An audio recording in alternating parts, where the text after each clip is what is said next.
How are you doing tonight? I'm doing good. Excellent, excellent. We are also joined here tonight by our surprise guest, Rooster Mods. Rooster, how are you doing tonight? Hey Heidi Ho, how's it going? So, Rooster, you want to give us a kind of an introduction as to some of the stuff that you've released out for FS25 so far? Hey, yeah. So, what has Rooster Mods cooked up for FS25? Currently, if you search up Rooster on the Mod Hub, you'll be able to see that I have released of course, the Parker 2500 Gravity Wagon, the 712 Mulch Tiller. I've done an edit of the base game MF1840 Massey Small Square Baler, so it has a rear hitch and some Americanized options.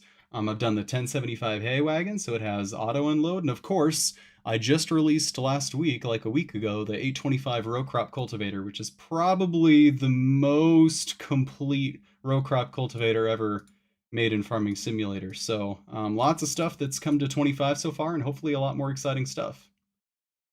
That's excellent, excellent. So, tell us a little about yourself there, Rooster. What kind of drew you into the FS25 world or into the farm sim world in general? So I've told this story before, but I'll kind of give a summarized description. Back in 2018, when FarmSim 2019 released, I went looking for mods and I didn't find anything. And I finally stumbled across a bad convert of a Deer 4440 on a crappy third-party mod hub website, and I thought to myself, I could probably do this. So I went ahead and downloaded it and downloaded Giants Editor and started tinkering around with stuff, and the rest is history. Awesome, awesome. So, what kind of drew you to the whole John Deere? Because it seemed like you got a few options there for John Deere. Is it kind of your brand, or what do you think? I've had a lot of family members that have worked for John Deere for a while, so it's always kind of been something I grew up around. Family farms on both sides of the family. They both have John Deere to varying degrees. Had a lot of family members work for them. Just kind of been around it, grew up around it, raised on it. Just kind of my jam, you know. And once you kind of get immersed in a brand like that, it becomes easier to understand their lineup, understand their history, understand what you're doing. And so it just kind of becomes easier over time to kind of understand and make those implements and mods. And you kind of get a community that kind of wants that stuff too. And it just kind of snowballs from there. Okay, that makes sense. So, with everything that's going on with FS25, what kind of stuff do you have planned for us for the future? Well, if you've watched my page for a while, you've known that I have a deer forage wagon in the works. I had a poll on my Patreon, and the 825 row crop cultivator got voted to be converted. But I opened it up, and it was actually, I think, the Deere 400 rotary hoe and the Deere 825 row crop cultivator from FS19 were the first mods that I modeled completely from scratch. And as a result of many years of modding experience since that time, I've looked back and gone, well, I could do a lot better. And so the A25 took up about half my year because it's pretty much a brand new mod, way more than just a conversion. So I've had this forage wagon in the works for a while now, and my hope is to kind of get back to working on it now that the 825 is complete to my liking. So I mean, the original 825 was only like 6 rows. It didn't have many options. It was pretty basic. This new one has 8 to 12, 6 to 12 rows in like 30 to 40-inch configurations with many different options. So it's been a lot of work, but it's been great. And yeah, you can probably expect a forage wagon sometime in the future. Of course, more conversions will be rolling out. And I have other exciting ideas and plans too, like a complete revamp of the 348 baler, a new moldboard plow, all sorts of stuff. Oh, excellent, excellent. So, do you have a background in coding, modding, things like that, or is it just kind of you just decided back in 2018? You know what? I've got to do something about this.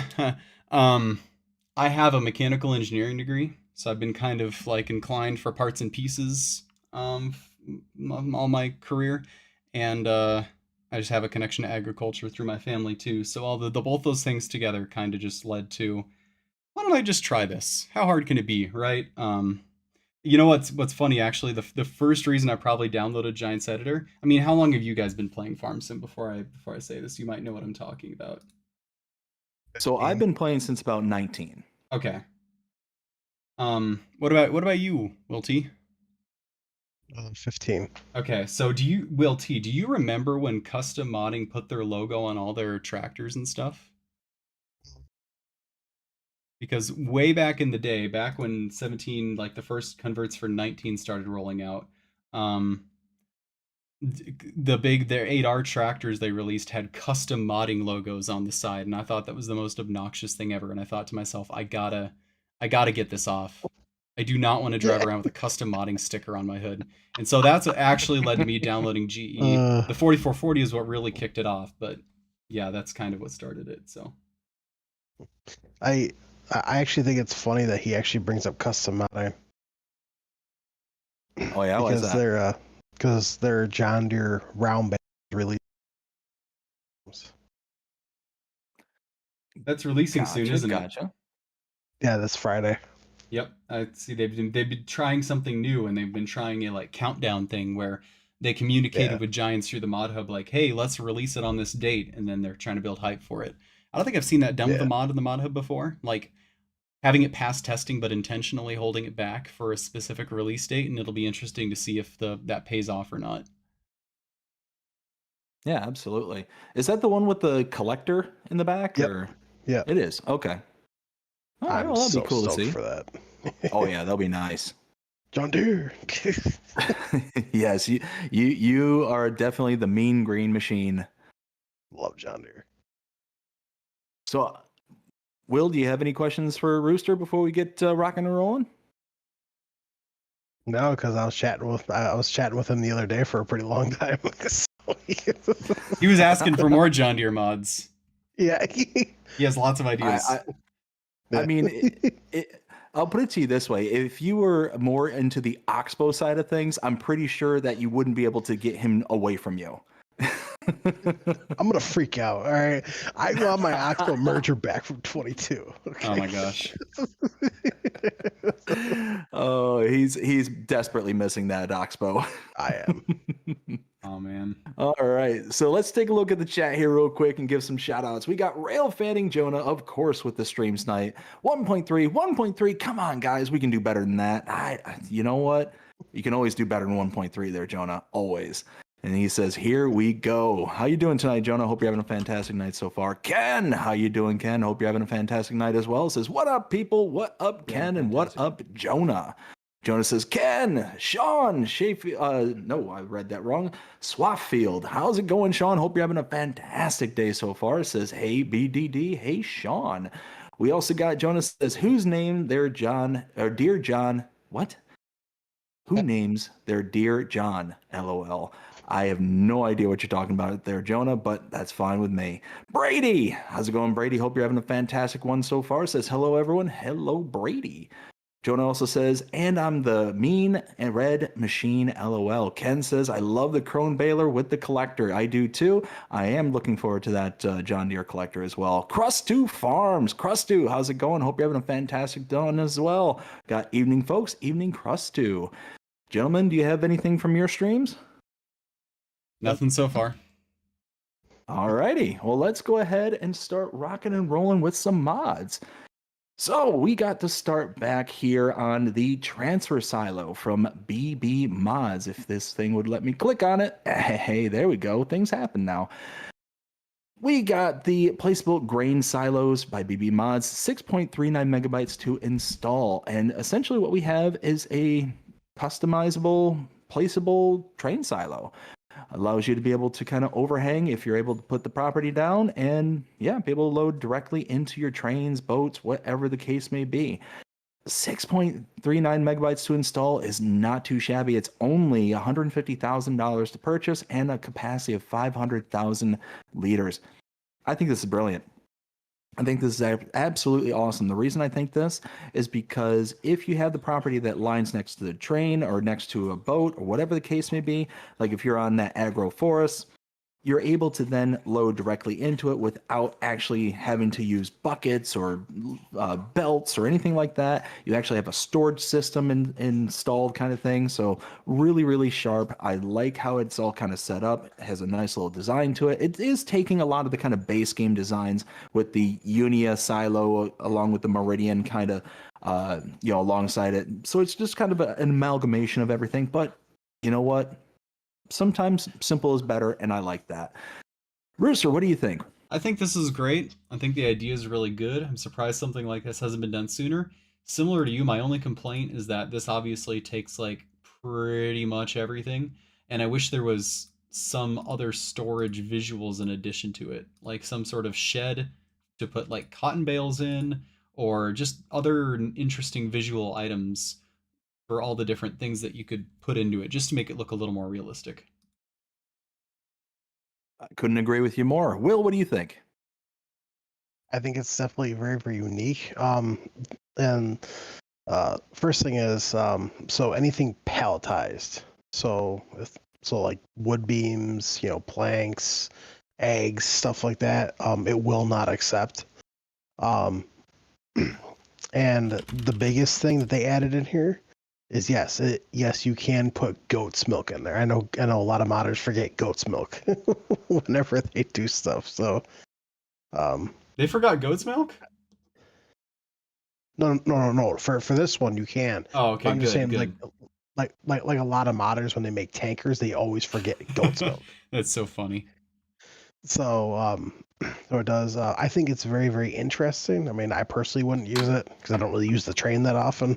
So, but It's pretty rare that I use the train unless it's such a much higher price point that it's going to incentivize me to use it, kind of thing. right. So there's those maps that every once in a while they'll kind of make and tip the scale to where, okay, you're encouraging me to use the train, let's go use it. All right, the next one we have is the Small Cement Factory. This is by Yoga Dim and is 0.19 megabytes to install. Price point at 36,000, so it's pretty standard for the kind of base small production points that we get, from base game. And a stone capacity of 24,000 liters. It will make the cement blocks, the roof plates, and the cement bags. Again, I think this is a nice option because, as far as I'm aware, I don't think we have a small kind of production point for the cement factory. So, that being kind of a nice introductory point to it, it's going to be pretty sharp. I also like the fact that it's kind of got the very simplistic look. You got the little cement mixer, the couple of blocks on the side with the little dump bucket in front. Yeah. Again, just simple design, nice little thing. Indicates that it's going to be just meant for small works. I like it. Rooster, what do you think? I think it's good. I think it's awesome to have just these little useful mods. Definitely nothing wrong with it. I kind of wish there was another mix-in to make concrete besides just stone, but Farm Sim really isn't designed for that. So I understand why they didn't.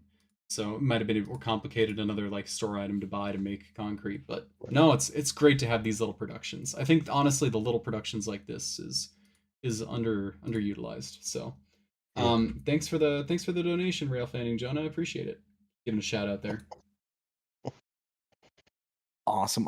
Yeah, and I again couldn't agree with you more. It's one of those that I'm certainly a fan of, one of those things where you can kind of build up and create a stepping stone into the bigger, better kind of either productions, machines, whatever the case may be.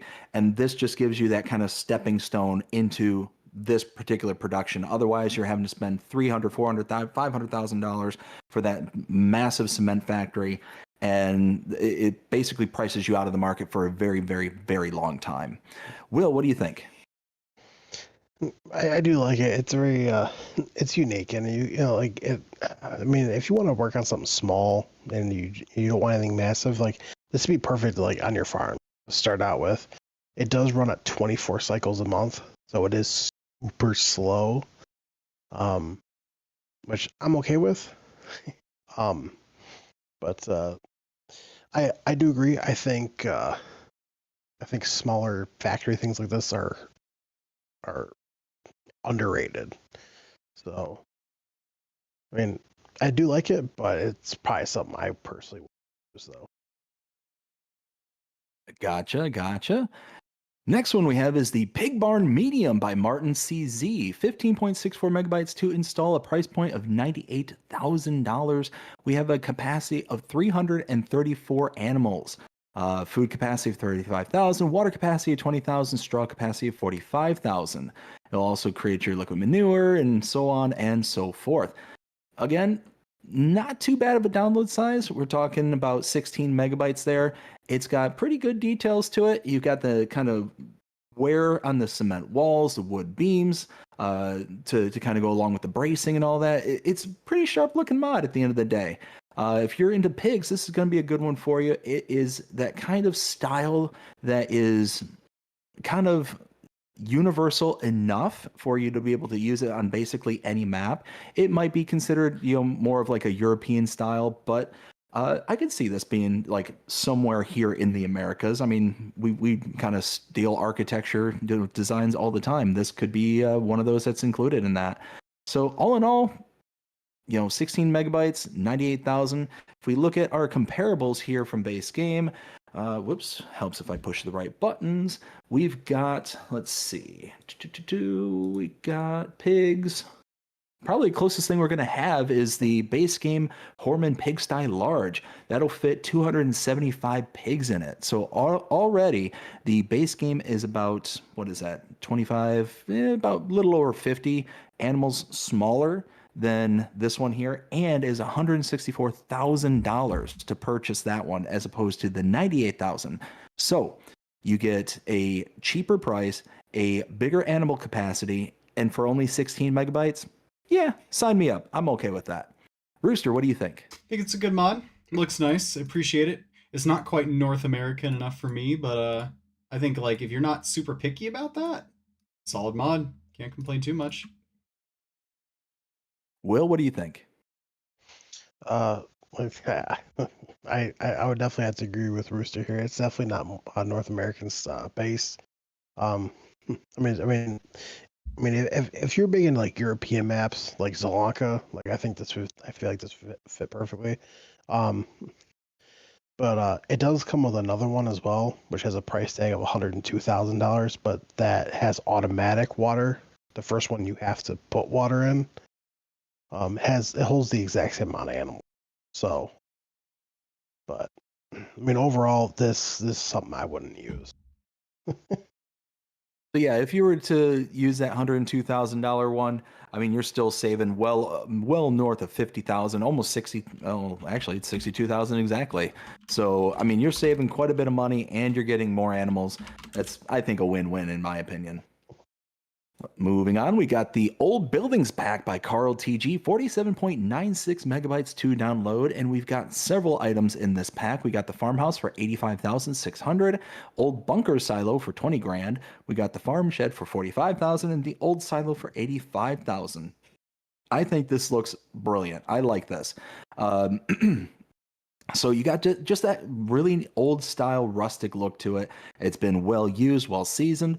And again, kind of like what I was saying before, I think it's kind of ambiguous enough. It does definitely have that kind of European flair to it, but it is kind of ambiguous enough to where you can get away with putting it somewhere on a North American style map, or really on any style of map, and be able to kind of rationalize and justify it. There's definitely certain styles out there that you're not going to be able to get away with that at all, especially like if you take from I'm trying to think of the modder. Will, help me out there. He's the one that's got super highly detailed buildings. We've talked about him, I think, 2 weeks ago on numerous occasions. Not Oxygen David. Icus? No. He's more of a European style. High poly count and high. High Radix Games? Yeah, maybe. But anyways, kind of deviate from that. Those are very obvious buildings that would not fit somewhere on a North American style map. This one, I think, is ambiguous enough that it could. So yeah, all in all, when we're talking 47, almost 48 megabytes, though, it's gonna be a hard sell for me personally. If you're on console, that's a pretty high commitment. You could probably get a very, very small, less detailed forestry map for that kind of file size, but it is a very solid pack. So all in all, it'd be a pass for me, but simply because of the file size. Rooster, what do you think? I'm probably guessing a lot of that file size goes to all these different textures. Some of the textures that look pretty high quality on the interior. So I don't blame them there. If that download size is a problem for you, of course, I don't blame you all. But if you can afford it, I think the textures are pretty good. That looks like they're doing good things with that at least. And I agree with you on the styling. It says Estonian on the top of the mod. Maybe I can kind of see that, but at least a couple of these buildings you could definitely get away with pretty much anywhere. It's not super specific, so overall not bad. Yeah, absolutely. Will, what do you think? I if a PC was working, I would definitely grab this on my PC without a heartbeat. The bunker silo is kind of small for me, but I mean, if like you're just starting out, that's not bad. The shed probably is gonna be a pass for me, honestly. The farm silo that is like that's like, I'm trying to think of it. It's definitely a great role play style because it's like you could replace the silo that you have because like it's sitting there for a long time. The house with the storage underneath, it's very unique, but I always say it, you can go inside. It's FS25, people. This should be standard at this point. You should be able to go inside buildings. So and looks fantastic. Do you want to hear my conspiracy theory? Oh boy. Oh yeah, here we go. Buckle up, boys. So I have a feeling that Carl TG, as he is well known for making maps and whatnot, I have a feeling that this is going to make a future appearance on a new map. I'm just probably. I don't have any insider knowledge or anything. I'm just spitballing, just guessing on that one. So tinfoil hat removed for now, and we'll move on to the next one. Let's see. Next one we have is the modular ramps and platforms. This is by Yoga Dam and is 2.4 megabytes to install. And we've got a variety of different styles of platforms. I mean, for 3 megabytes, I mean, you're talking, this is, my personal opinion, I think this is brilliant. I absolutely love this. And especially if you're on like PC or if you're on a map where you're able to place down these kind of ramps at like the at like the shop areas and stuff like that, to where it kind of makes a little bit of logistical sense for you to have these things around. I think this is brilliant. Be able to just, still have that realistic flair like you see in the second screenshot here, where you're able to take your high-lows or your various other bits of equipment and load directly onto the back of a trailer. I think that's really cool. So yeah, all in all, for less than 3 megabytes, sign me up. I like this one. Rooster, what do you think? This is one of those mods. It's like you need it when you need it. You don't need it when you don't need it. And for the people that need this, it's going to be amazing. So thumbs up. Pretty simple mod, but you need it, it's going to be great. Couldn't agree more. Will? Brewster basically said it right there. I mean, if you need it, you need it. I mean, I don't think I would ever need this for anything. So, but if I ever did, hey, it's there. 3 megabytes, it's nothing. So, I think we might change Rooster's name to Hammer because I think he found his nail. Next one we've got is the medium pig shed. This is by Gamers F. Help me out here, Will.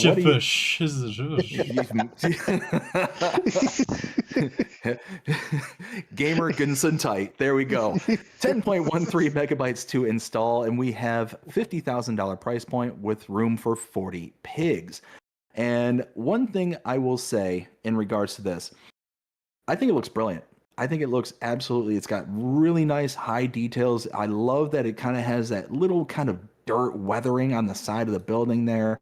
You go inside there, and again, you just kind of looks like it's been there for a while. It's kind of got that kind of patina, that's the word I'm looking for, to it. The night shots of it, I think, is also really nice, because then you can really start to see the texturing and layering on the outside of the building. So overall, I really like this. And for only 10 megabytes, 11 megabytes, you're looking pretty good there. And again, we take a look at the pigs and price point there. 40 pigs for $50,000. Let's see. We're talking. Okay, so closest comparable here is the shed with pig pasture. So we have room for 25 pigs with this one, but it's $44,000. So this one holds 40 pigs. The other one holds 25. So you're getting more pigs, but you're spending just slightly more, 6 grand more.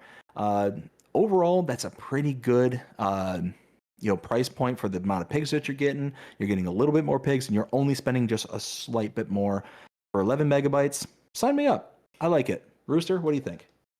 Pig bonds seem to be popular right now, but yeah, I agree with what you said.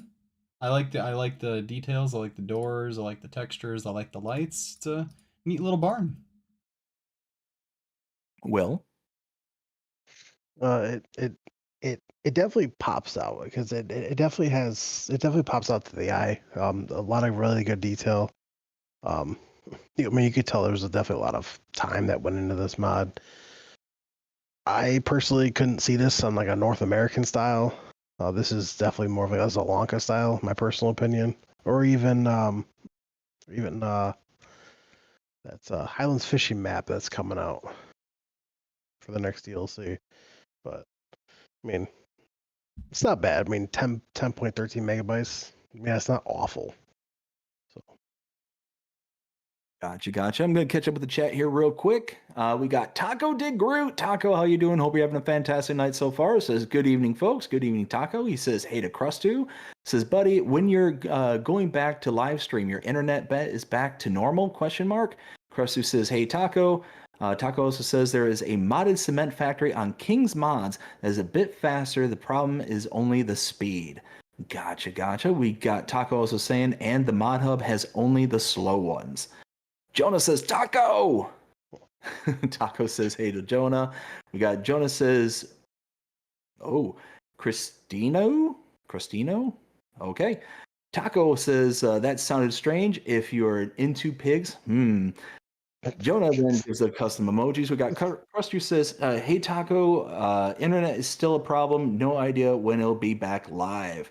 We got Taco also saying to Crustu, I hope shortly. Miss your live streams.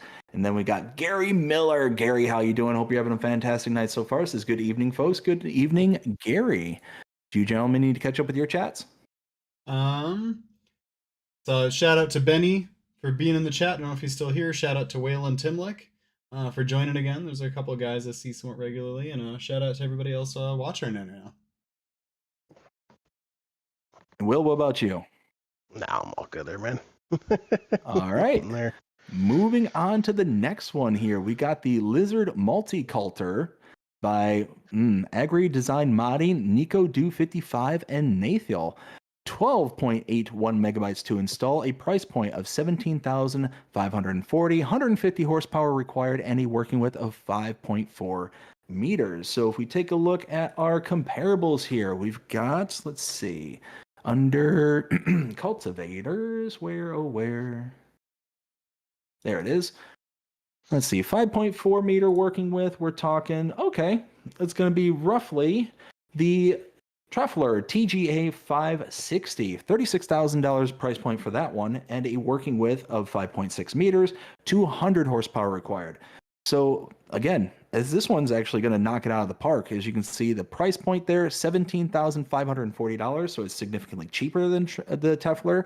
We got a horsepower requirement of 150 as opposed to the 200 for the Tefler, and the 5.4 meter working width as opposed to the 5.6. So it's 0.2 meters smaller, but it's about half the price. It has 50 less horsepower that is needed, and is only 13 megabytes to install. Sign me up for this cultivator all day, all night. Rooster, what do you think? Yeah, seems like it's good from an economics perspective.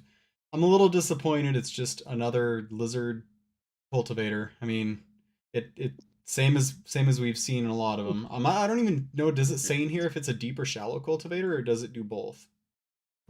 Let's see. No, it does not. It says. So it looks like from the screenshots it does shallow cultivation, I think. So I don't know. It's fine, but it's another 3-point European style cultivator. It's all right. Will, what do you think? As soon as he said that, it kind of reminded me of that video that Giants put out today. Lizard, lizard, lizard, lizard, lizard, lizard, I love lizard, that lizard, meme. lizard, lizard. So, um, I mean, for me, it's definitely going to be a pass for me. 5.4 meters. This is definitely for your small farm shenanigans. Um, Thanks to Andy Farms for that. And I don't know.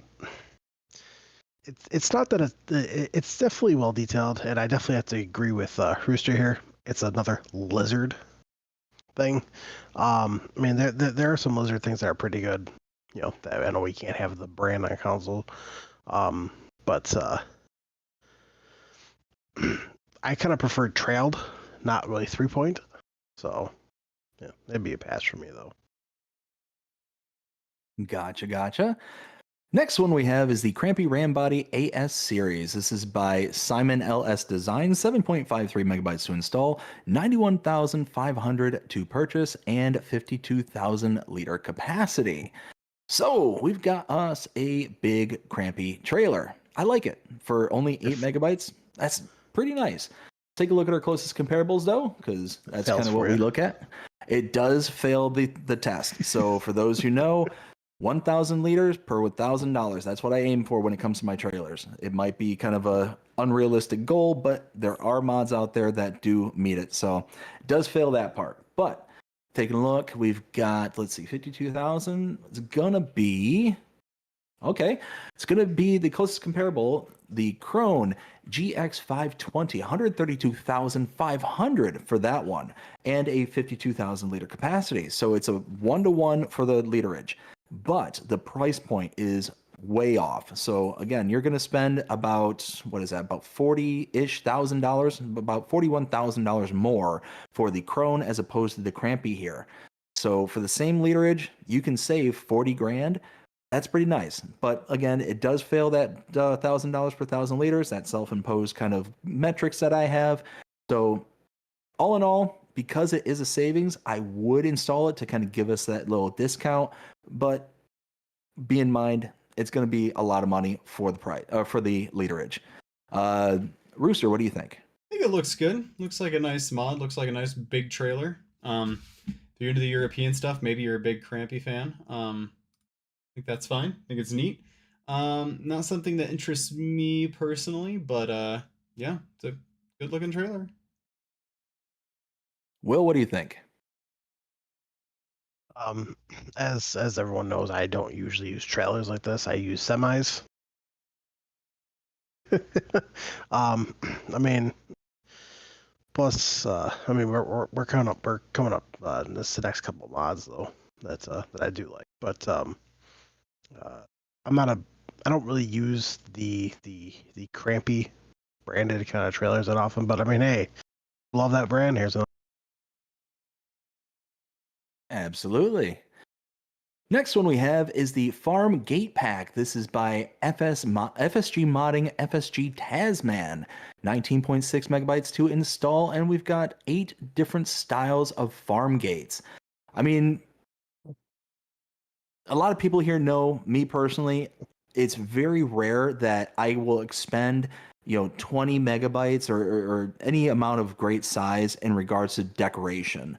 So gates and stuff like that, I very often find myself just kind of going towards base, or if there's a model that will kind of fill the need, go with that if it's at a low megabyte size. Now, I will say these look fantastic.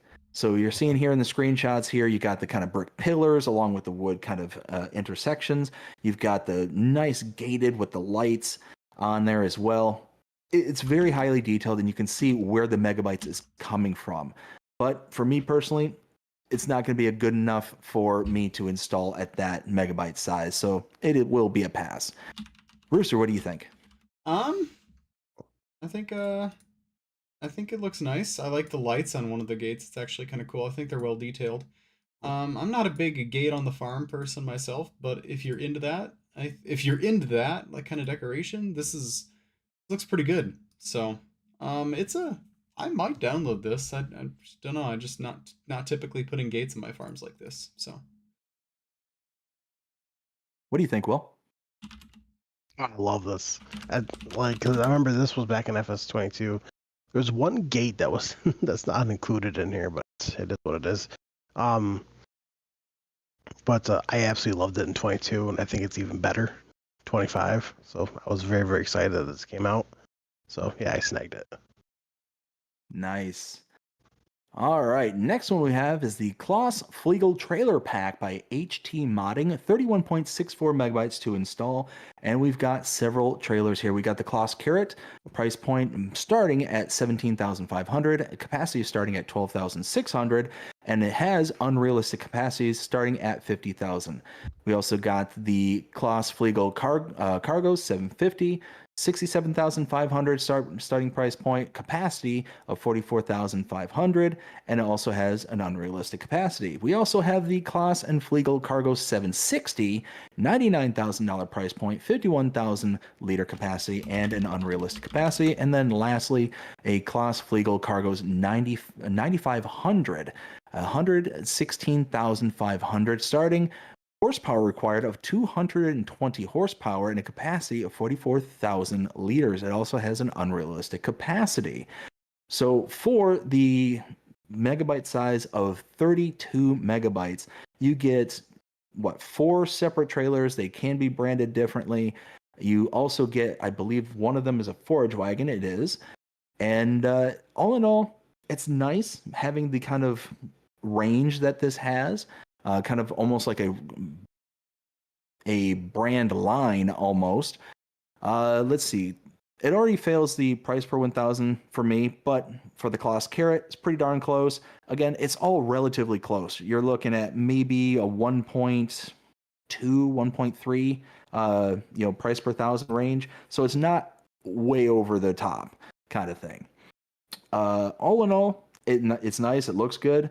But would probably be a pass for me simply because of the megabyte size. I'm not too huge into like the branded trailer like Kloss and Flegel in order for me to be like, okay, this is the brand I love, I've got to go after it kind of thing.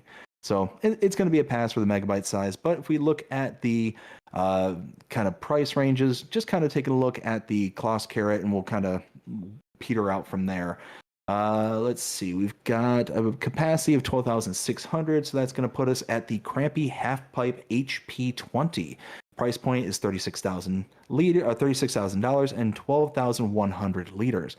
So already you're at the 12,600 liter capacity for the mod, so you're only getting about 500 liters more for the Carrot as opposed to the Crampy, and a price point of 17,500. So that's about half the price of the Crampy here. So that's pretty nice. And my guess is that it's probably going to be pretty similar throughout the entire lineup. So, like I said, all in all, it's going to be a miss for the megabyte size and the kind of price point. Rooster, what do you think? You know what? I'm not really a big European trailer guy, so I don't know if this is something I'll download and use, but as a modder, this modder sacrificed extra downloads and revenue on the mod hub to make this all one pack. They very easily could have made this into 2 or 3 separate mods, and the fact that they put it all together into one mod pack really kind of shows they just wanted to make it easier for players. So I really appreciate that. I also like I'm sure Kloss does not make their own trailers now, so they just sell them as Flegel branded. So I appreciate that they did both of those. And they definitely, I'm guessing the Carrot is a throwback to maybe an older brand of trailer maybe Kloss doesn't make anymore, and I think that's kind of cool. This maybe isn't something that I would use myself, but I mean, this looks like a really cool pack with a lot of detail and a lot of effort put into it, with a lot of different sizes for different farms, and I really appreciate that. I'm not sure why it only has a 4.4 star on the mod hub so far, and only 34 ratings. I thought maybe people would be a little more excited for this. Maybe there's something off about the mod, but without using it, it's kind of cool so far. So not something for me personally, but if you like Kloss, and I like Kloss, and you're a European fan, check it out. So let me ask you this there, Rooster. So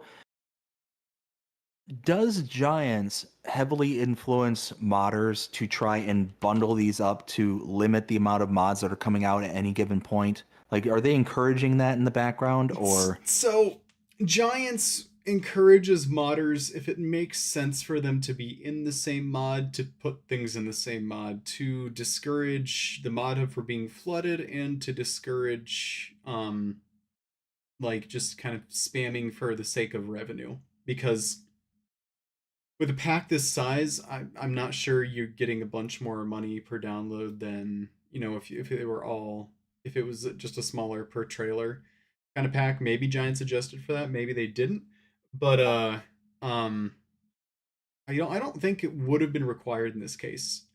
I think you definitely could have done at least two different mods here with the carrot and the bigger modern ones. Um so that's kind of really all I know. It's kind of a case by case basis sort of thing. I gotcha. And you know what? Now that I'm kind of thinking about it with a little bit clearer head, 32 megabytes, but you're getting 4 separate trailers. Actually, not bad per trailer. Eh, you know what, Rooster? I think you convinced me. I think you kind of brought me over to the dark side. I'd be okay with this one. Will, what do you think? I installed this instantly. As everyone knows, I'm a huge fan of Kloss. It's my second favorite brand because it goes John Deere, Kloss, Case, and then Oxbow. But when you actually load this up in the mod hub, they're all individual. So you got the Kloss carrier, then you got the Kloss trailer, and then you have the Flegel trailer separate, and then you have the Kloss, Flegel. So technically, you have 2, 4, 6. So you have seven individual mods. Oh, okay. I think that's how Giants kind of. I think that's kind of based on the base game.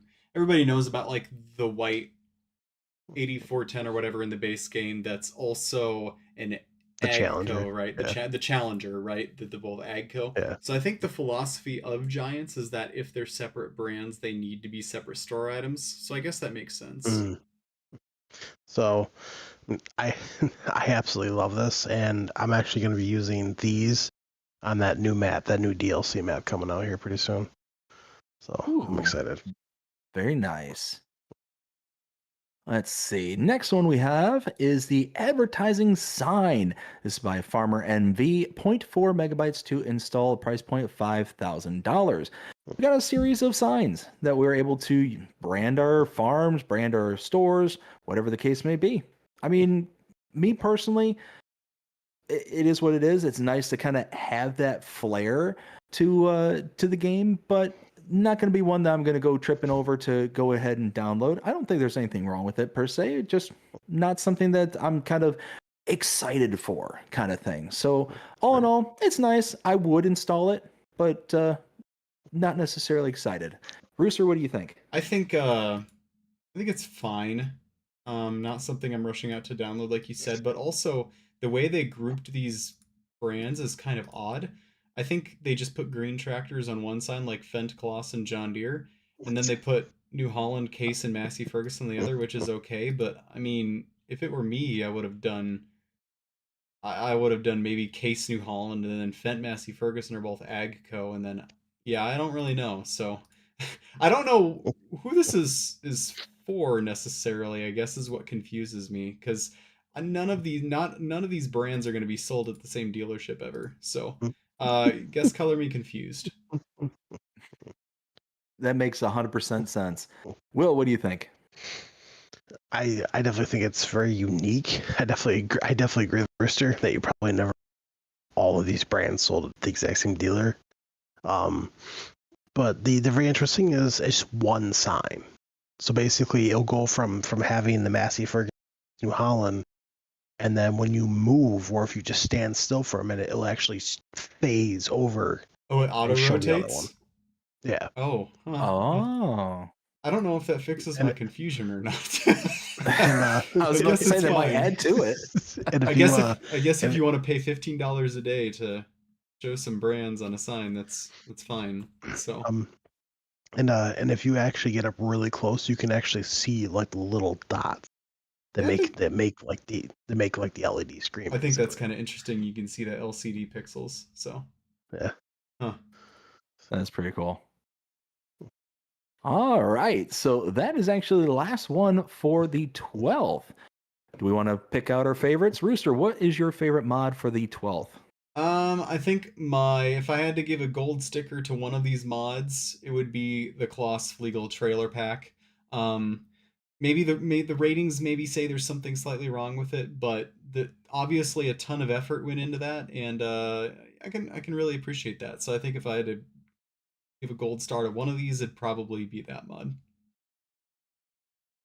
Will, what do you think? What's your favorite for the 12th? For me, it literally has to be a tie between the two. Between the Farm Gate pack and the Klossflegel trailer pack. It definitely had to be a toss up between those. So Gotcha. So mine would have to be the transfer silo. I think that that's a very interesting concept. Like we were saying before, I wish it was a little bit more detailed away from the standard stuff and had kind of flair, like Rooster was saying earlier. But overall, I can see the potential of this being there for, adding a bit of dynamic to the actual map that you're playing on. So if you're on a map that has a train, it doesn't have necessarily a transfer silo, such as the one that came out here recently, where it's got the actual large body ramp to it. I cannot remember who made that map and what it was called off the top of my head, but this would be kind of a good addition. If you got the property right up against the train track, there you go. Be a good one. So that's my top one. It's a valid pick. So very useful. Yes, very, very useful. So we're going to go over a couple of updates here. Now, Will, do we want to talk about the decorative rocks? I reached out to the modder. I didn't hear anything back. So I have no idea, but I see nowhere in there that he got permission. So I still didn't install it. Because that's a stolen mod, so. Yeah, because you said it was Ola Holdor that made this originally, correct? For FS22, yep. The exact same pack. I went back to FS22 and looked. So. Gotcha. Okay. So yeah, and you're right. I didn't notice anything in the changelog that indicated that there was, permissions or anything like that. So I did the same thing. I just kind of was weaned away from it. But it'd be nice if some kind of acknowledgement was made, whether or not it was there or not, so we know, hey, this is kind of a green light kind of situation. Mm-hmm. The other update we wanted to point out was Polanki. This is by Bartson V3, and it has the changelog 1.0.0.2, added 12 new crops thanks to Greeniac, added 12 terrain paint textures, added new textures for grass, lime, and manure, and replaced trees, pine. So this one here went through and I did my update video as I always do. And yeah, we've got the new crops, we got the new terrain, we got the new textures for the grass, lime, and manure. Everything looked fantastic. Everything lined up there on the changelog. So let's see, was there any other updates that needed to be discussed? Will, did you have any updates that you wanted to cover before we moved on to the next day? There's only one. Looks, I'm gonna point this out. You sell everything. Got the update. So now you can sell those containers from Giants. So. Yes, which I was so glad that those came back to game. That was one of my favorite kind of additions from the Platinum expansion from 22. And now that they're back, I'm a happy camper. I'm happy that they added the whole like AGI pack. Yes. All right. So before we go into the next day, how about we catch up with our chats? Rooster, you want to catch up with yours? Yeah. Thanks to Scooter's Workbench and Kobe Gaming for swinging by.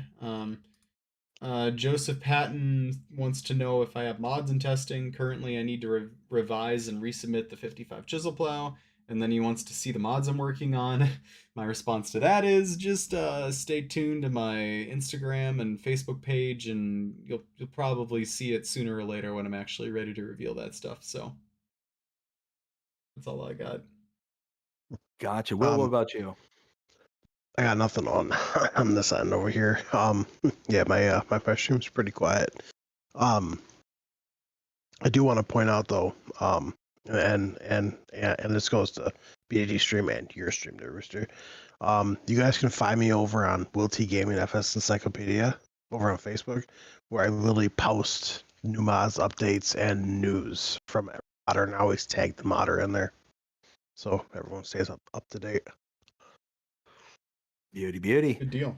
I've got one from Noah's Farm, says, hi, BDD. Noah, how are you doing? Hope you're having a fantastic day so far. And we got Taco says, because of the game, I rather plow the field instead of cultivating, no weeds, and and somehow the same amount of work. Yeah, I'm right there with you. The only problem I have is I play with precision farming, so it's one of those that you can only plow without getting penalized so many times. So that's the only issue that I have. But I agree with you for like base game or something like that. All right, moving on. We've got for the 10th of September, the Valtra T-Series CVT South America. This is by Sir Vertex and Pedro Amorim. Yes, 49.04 megabytes to install. We got a price point of $155,000, 195 horsepower to start out with. And that's actually for the T195, the T210, 163, 210, T230. We got 171 and 230. So on and so forth. So there's multiple levels for whichever one you want. It's a widely customizable mod for this particular tractor. There's tons of stuff. I remember using this one back on FS22. I thoroughly liked this mod. Whenever I played on South American maps, this always made an appearance for me. The only thing I will say is that the megabytes is very high, almost 50 megabytes for this mod. You can see where it's coming from. But again, you got the opening hood, the opening doors, things like that. So those are always things that I just kind of like, it's nice to be there, but it's not something I'm going to spend the extra size for. Right. So all in all, I like this one because this one, at least for FS22, was a really solid pick because you're able to get a lot of tractor for a little price. So starting out on we're going to look at the T195 as a kind of close comparison. I believe this would be under medium tractors for 195 horsepower. And let's see, good comparison. Whoops, if I'd stop over. There we go. Good comparison would be the John Deere 6R Series 145, 185, $182,000 to start out with that one. 192 horsepower as the Valtra here is $155,000 and 195 horsepower. So you're getting an extra 3 horsepower and you're spending about 30-ish grand less for the Valtra as opposed to this one.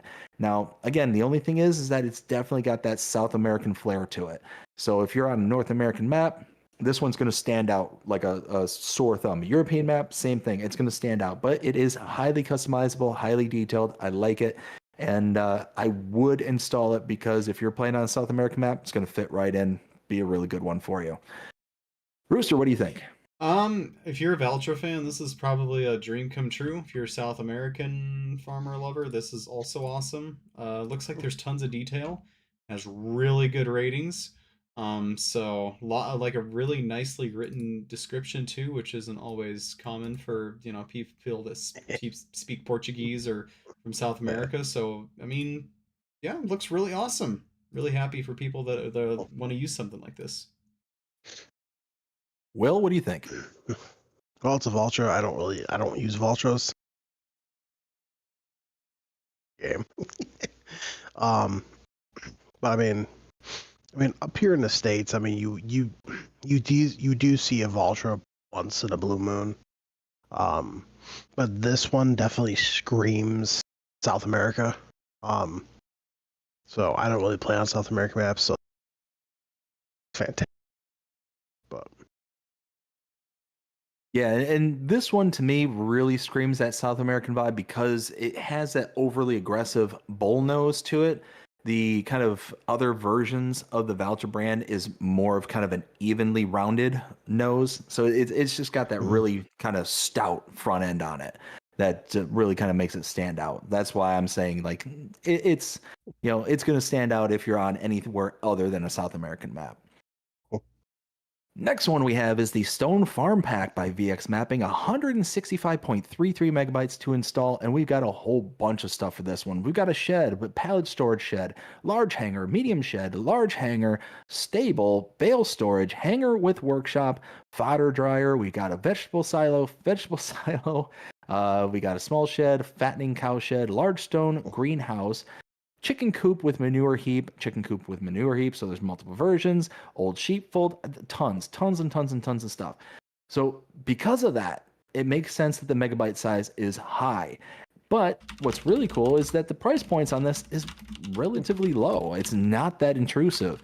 I think the most expensive thing I saw in here was about $130,000 for a cow barn, and that's 60 grand. I'm sorry, it's 60 cows. I mean, if you want a mod that is going to be kind of uniform and create your whole farm around that kind of building set, this is going to be a good one for you. It looks very highly detailed. It looks really fantastic. But for me personally, I'm going to shy away from spending 170 almost megabytes file size when we could probably install a map or something along those lines. That's going to be kind of the more universal flavor for a gamer kind of thing. So for me personally, this is going to be a pass, but it looks really sharp. I think it's a lot of effort went into this pack. Rooster, what do you think? The medieval peasants are very proud of all the stone walls that have been built here. Yeah, not really my thing, but you know, you got a lot of mod for the single file. So if you're into this, good for you. Happy for you. Not really me though. Will, what do you think? First of all, I want to say I absolutely love how he. You're breaking up pretty heavy there, sir. I said I absolutely love how he stated that at the beginning. It's so medieval. I love this bag. So there's 2 farmhouses. The one you can actually go inside of, which is super nice. The chicken coop does not produce manure unless the map allows. I do want to say though that the greenhouse, I absolutely love the greenhouse because you produce everything and then it spawns in an area, actually a lift. So when you actually push the button to have the lift go up, it automatically goes into. Really? Yeah, and you can actually go up top. You can open the doors, go in, and everything. So yeah, it's so basically, all the pellets spawn right on the lift. You go over, press a button, the lift goes up, and the second that it hits the top, everything just goes right into, and they just push it and have it come right back down again. So I love it. That's pretty solid. Now, me personally, I'm not going to install 170 megabytes worth of file in order to have a really awesome greenhouse. But again, I think it looks great and definitely had a lot of time and energy put into it. So definitely like that. Next one we have is the Small Garage by MPro 7 Max 945. 8.12 megabytes to install and a price point of $30,000. This is a bare, simple garage. I mean, it looks great. I love the kind of the cement block texturing to it with the kind of wood studs up in the ceiling there, the rafters. I think it looks really sharp. I like the kind of details that are in the kind of corrugated, barn doors there. I just think it looks really sharp. And again, this is one of those that's ambiguous enough to where it could fit into a lot of different maps. It doesn't necessarily have a style per se. So yeah, I could see this one fitting in just about anywhere for 30 grand. It's not that intrusive of a price. 9 megabytes is not intrusive for a file size. I like it. I would install this absolutely. Rooster, what do you think? Looks fine. It's another shed. That's cool. It looks like this person has not had a mod in the mod hub before, so maybe a first time for them. Yeah, I mean, it's fine. It's hopefully this person learned a few things making this and continues to make more. It's pretty basic, so not much to be said. Will, what do you think? It definitely looks good. I will say that right now, but it's definitely not my kind of style of so it'd be a pass for me. Alrighty, next one we have is the ProBox Bulk Seed Container Pack by Legacy Ag Lac. 8.8 megabytes to install and a price point of $1,500 for 1,584 liters. So we've got basically a seed palette. Is essentially what this all boils down to. We got the 22 brands of 8 seed types to choose from. ProBox can be attached directly to a front loader skid steer. So it sounds like it's got that kind of attachment mechanics that actually kind of replaces the forklift. Am I understanding that right, Will? Yes. So yeah, all in all, this is going to be a pass for me. It's nothing in this that really kind of screams, hey, download me, outside of that kind of attachment feature. That is a cool feature. I do like that occasionally. If I just want to kind of take things a little low and slow kind of thing. But overall, it's not something that's going to be, overly like scream, download me now. If we take a look at our price points for our seed-based game, we've got the Seed Palette by Pioneer, 1,050 liters for $1,260. Now this is $1,500 for 1,584 liters. So it's actually a little bit better of a price point than what we get in base game.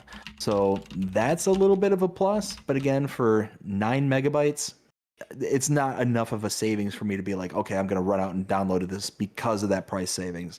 So this is going to be a pass for me. Rooster, what do you think? I've heard this Legacy Ag guy is sketch, and you should never download a mod from him. I'm just kidding. I'm just kidding. I know Legacy. We chat sometimes. He's in a couple of my discords. He's a really cool guy, and honestly, I think this is a pretty cool mod. I mean, it's got 5 stars after 51 reviews. Do you know how hard that is to do? Almost no mod on the Mod Hub has 5 stars, especially after 50 plus reviews. So this is the definition of a mod that's hammering a niche market, and that's exactly what he's doing here. If you're in a part of the like medium to big farming in America these days, this is pretty common to see for seed loading. It's not always as easy as it is in Farm Sim, where you just pull up a pallet next to a next to a planter and then it automatically loads. It's a lot harder in real life. Picking up bag after bag sucks, and this makes the job a lot easier. So this doesn't work for everybody, but for me, this is absolutely killing it. So I love it. I personally love it. And I just read here in the description, it says, once emptied, the ProBox may also be filled with fertilizer. So that's actually really nice too, is that this is like a refillable pallet. That's kind of cool. You know what? Again, after hearing Rooster, I might go to the dark side and change my mind. Yeah, okay. Will, what do you think? Oh, I love this. I installed this instantly. I was actually... He actually has 4 counts testing right now. And the others are in testing. So, I know one of you to call back in on your phone there, bud, because you're breaking up again real fierce. Am I? Yeah. So where were you going? Go ahead and say what you were trying to say. I know one of them, and I believe the one is in council testing. A huge shop, like it's bigger than Icus. Wow. But I absolutely love this, especially because, well, you know the way I play. I play really, and it's nice that you can choose like alfalfa, corn silage seed, corn seeds, soybean seeds, so you can actually like basically simulate that you're swapping them out for different things. There's also one other thing in here that he does not mention, that you can refill that up with lime. Oh, really? Yeah. Oh, no, that's cool. You know what? The two of you tip the scales. Download. I literally downloaded it. I didn't realize I didn't have this downloaded, and I downloaded it like right now. So getting caught up here. That makes 2 of us. Let's see. Next one we have is the Old US Shed. This is by 750 Ti Modding, 3.05 megabytes to install, $60,000 to purchase. This one, again, I like this one. It's just very simple. It's got the nice kind of weathering on the side of the building. The inside is nice and big. It's very cavernous. So you're going to fit a lot of your equipment inside. I mean, overall, for 60 grand, that's not a bad price point. Yeah, I say for, again, for less than 4 megabytes, install this one. Rooster, what do you think? Yeah, I think it looks nice. I appreciate the little like scratches and kind of details, the little like dirt kind of climbing up the sides of the bottom. Didn't have to do that. Not a lot of modders do that, and this guy took the extra step to do it. So I think that's cool. Really appreciate it. I just kind of wish that for an old US shed, they filled it with old US equipment in the screenshots. I mean, there's the like the 3000 series there, which is European, but technically sold in America, but we're not going to get around to that. But that's my only complaint. Otherwise, I appreciate the extra steps they took. They got the lights inside too, which is awesome. And yeah, I'll probably give this a shot at some point. Will, what do you think? I do like this. I like this a whole lot. I just wish that you could change the color to like red. Oh, you can't change the color? No. Oh, dang it. Well, So That is a bummer. That's the only thing that's too bad. But it's not a bad color. But if your farm isn't that like Yeah. 70s, 80s cream yellow thing, then it's gonna look a little weird. yeah. So Yeah. I mean, I do like it though, but the only downside is you can't change the color. Let's see. Next one we have is, your favorite, Will, the New Holland No, it's not. C332 by Hispano. 9.79 megabytes to install, $49,000 to buy, 82 horsepower. We've got a New Holland and we have a skid steer. So overall, let's go ahead and take a look at our closest comparable here for skid steers. We've got, well, probably going to be the closest one is the, yeah, we'll say the Kubota SVL 97-2. That has a price point of 77,000 and a horsepower range of 96. So this has 49 horsepower and $49,000 to buy and 82 horsepower for the mod. I mean, really, it's kind of an in-betweensy, but it's got a more closely related price point to the New Holland that's base game rather than the Kubota at 49,082 horsepower. So it's kind of in line for what we see with our skid steers here in base game. There's really nothing that kind of stands out. So if you want that kind of nice middle ground between the New Holland base game and the Kubota base game, this might be a nice little installment. And for 10 megabytes, it's not too intrusive on the file size either. So overall, I would consider installing this. Why not? Rooster, what do you think? Hispano's been very busy, and this is another project from them. Looks pretty good. I don't really have much to complain about. The only thing I'd say is, holy cow, those color options. Now me personally, I'm a stickler for just give me the factory option and that's it. I understand some people want to paint everything every color or whatever, and that's fine. There's nothing wrong with that, I guess, because you can totally, like, for me personally, I could just do it in the base like factory colors and move on, and it wouldn't affect me. So I can't complain about it too much. That's the only thing I really noticed. But otherwise, it looks cool. And if you wanted this, then yeah, it's good for you. And Will, what do you have to say about your favorite brand? It's not my favorite brand. Little trolling going on here. I can tell. Yeah. Just a little bit. It definitely looks good, but it's going to be a hard pass. I'll stick with my Kubota. Gotcha. All right, next one we have, again by Hispano, is the Massey Ferguson 3670. 17.95 megabytes to install, $97,000 to buy, and a power range of, a power of 170 horsepower. So again, if we take a look under our medium tractors, we've got, let's see, a good comparable would be, the Zador Crystal HD, $130,000 to purchase the Zador. And yeah, you're going to be saving well over 30 grand, about 33 grand. The Zador has 171 horsepower as opposed to the Massey's 170. So overall, that's not that bad. And it's only 18 megabytes for a Massey Ferguson tractor. I like that. I like it. It's got the right file size. It's got a good price point. So you're saving money and getting a more horsepower or around the same horsepower, but you're saving that money.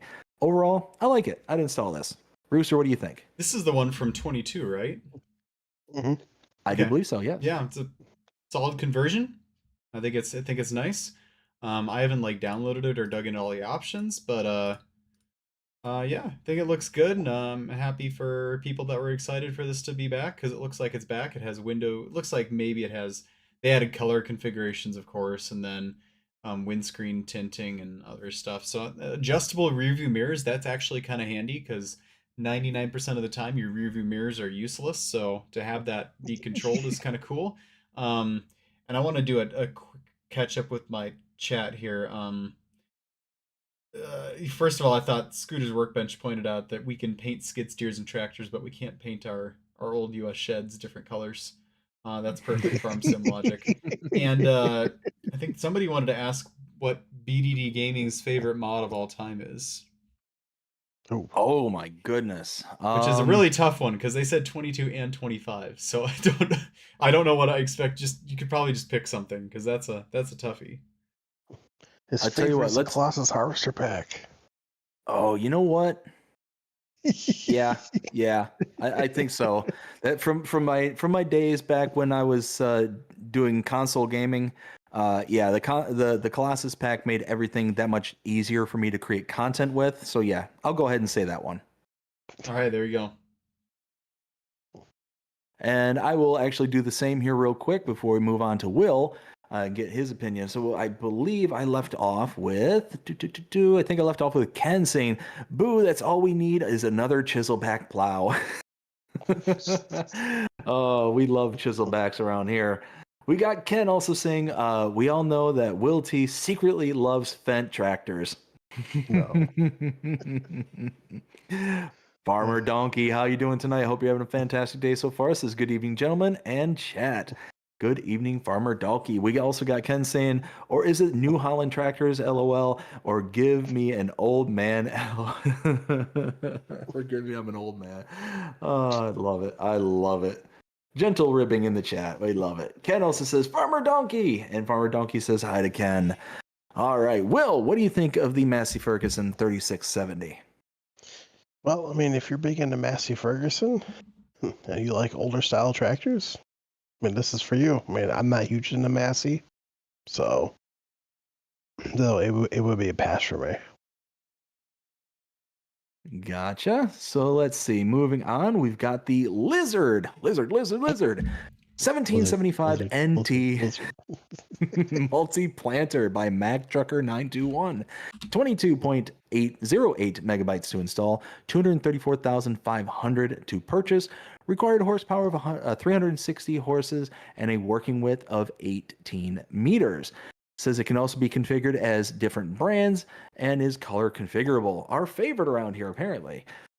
Oh, so taking a look at our comparables here. So this is a planter. Checking out that. We got a 18-meter working width. So that's going to put us in the Kinsey 4905 Blue Drive territory there. The Kinsey has a price point of $249,500 and a horsepower requirement of 350 horses. So again, the mod here, $234,500, so you're saving about 15 grand. So that's nice, but the mod requires 10 extra horsepower, so it's a little bit of a trade-off, not too bad. The capacity for Kinsey is 7,068 liters. This one is only 3,524 liters, so it's quite a smaller tank that this one has compared to the Kinsey. So overall, we're taking a look. You're going to save a little bit of money by going with the Lizard, but you're also going to be compromising on some size.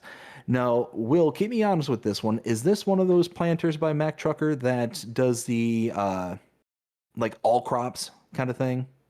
Yes. Okay. So that is a feature that if you want to be able to basically have one planter to rule them all kind of thing, this would be a good little option for you.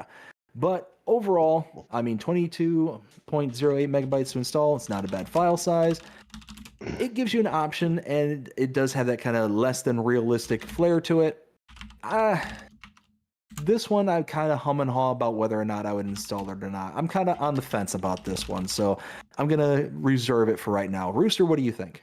This is fine, but it's another one of these. I take a base game mod and then I make it every brand available, and then I make it go a million miles an hour, and then I make it plant everything under the sun, and then I let it hold a billion in like for seeds, and it's fine, but it's really not for me. I'm a stickler for realism, so it's okay, but it's not something I'll ever really be using because I don't play farm sim to knock out to like plow the entire map into one square and then plant it as quickly as possible and then harvest it as quickly as possible to get $1 billion. It's just not really my play style. So You know what? I can respect that. Will, what do you think? I'm right on the lines there with Rooster. I play for realism, so this mod is not even on my radar. So what we have here is Rooster and Will holding the lines of realism, saying hold, hold. Yeah.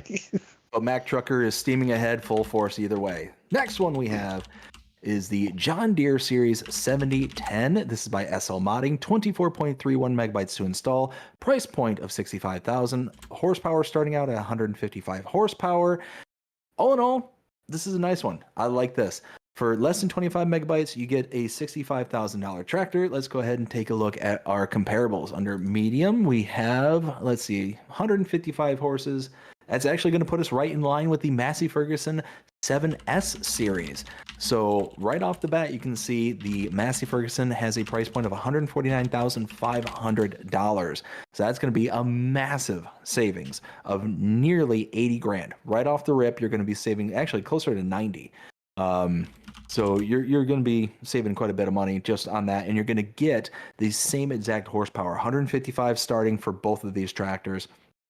Now, if you are a brand loyalist, then this is also going to be a good one for you as well. So you get the John Deere, 155 horsepower, big price savings, and you get that kind of older style tractor as well. Overall, I love this one. 25 megabytes, this is right at the upper end of what I look for when it comes to file size for tractors. Solid, very, very solid. Definitely worth an install for me. As a matter of fact, download right now. Rooster, what do you think? So, okay. So this is an edit of the base game 7000 series, right?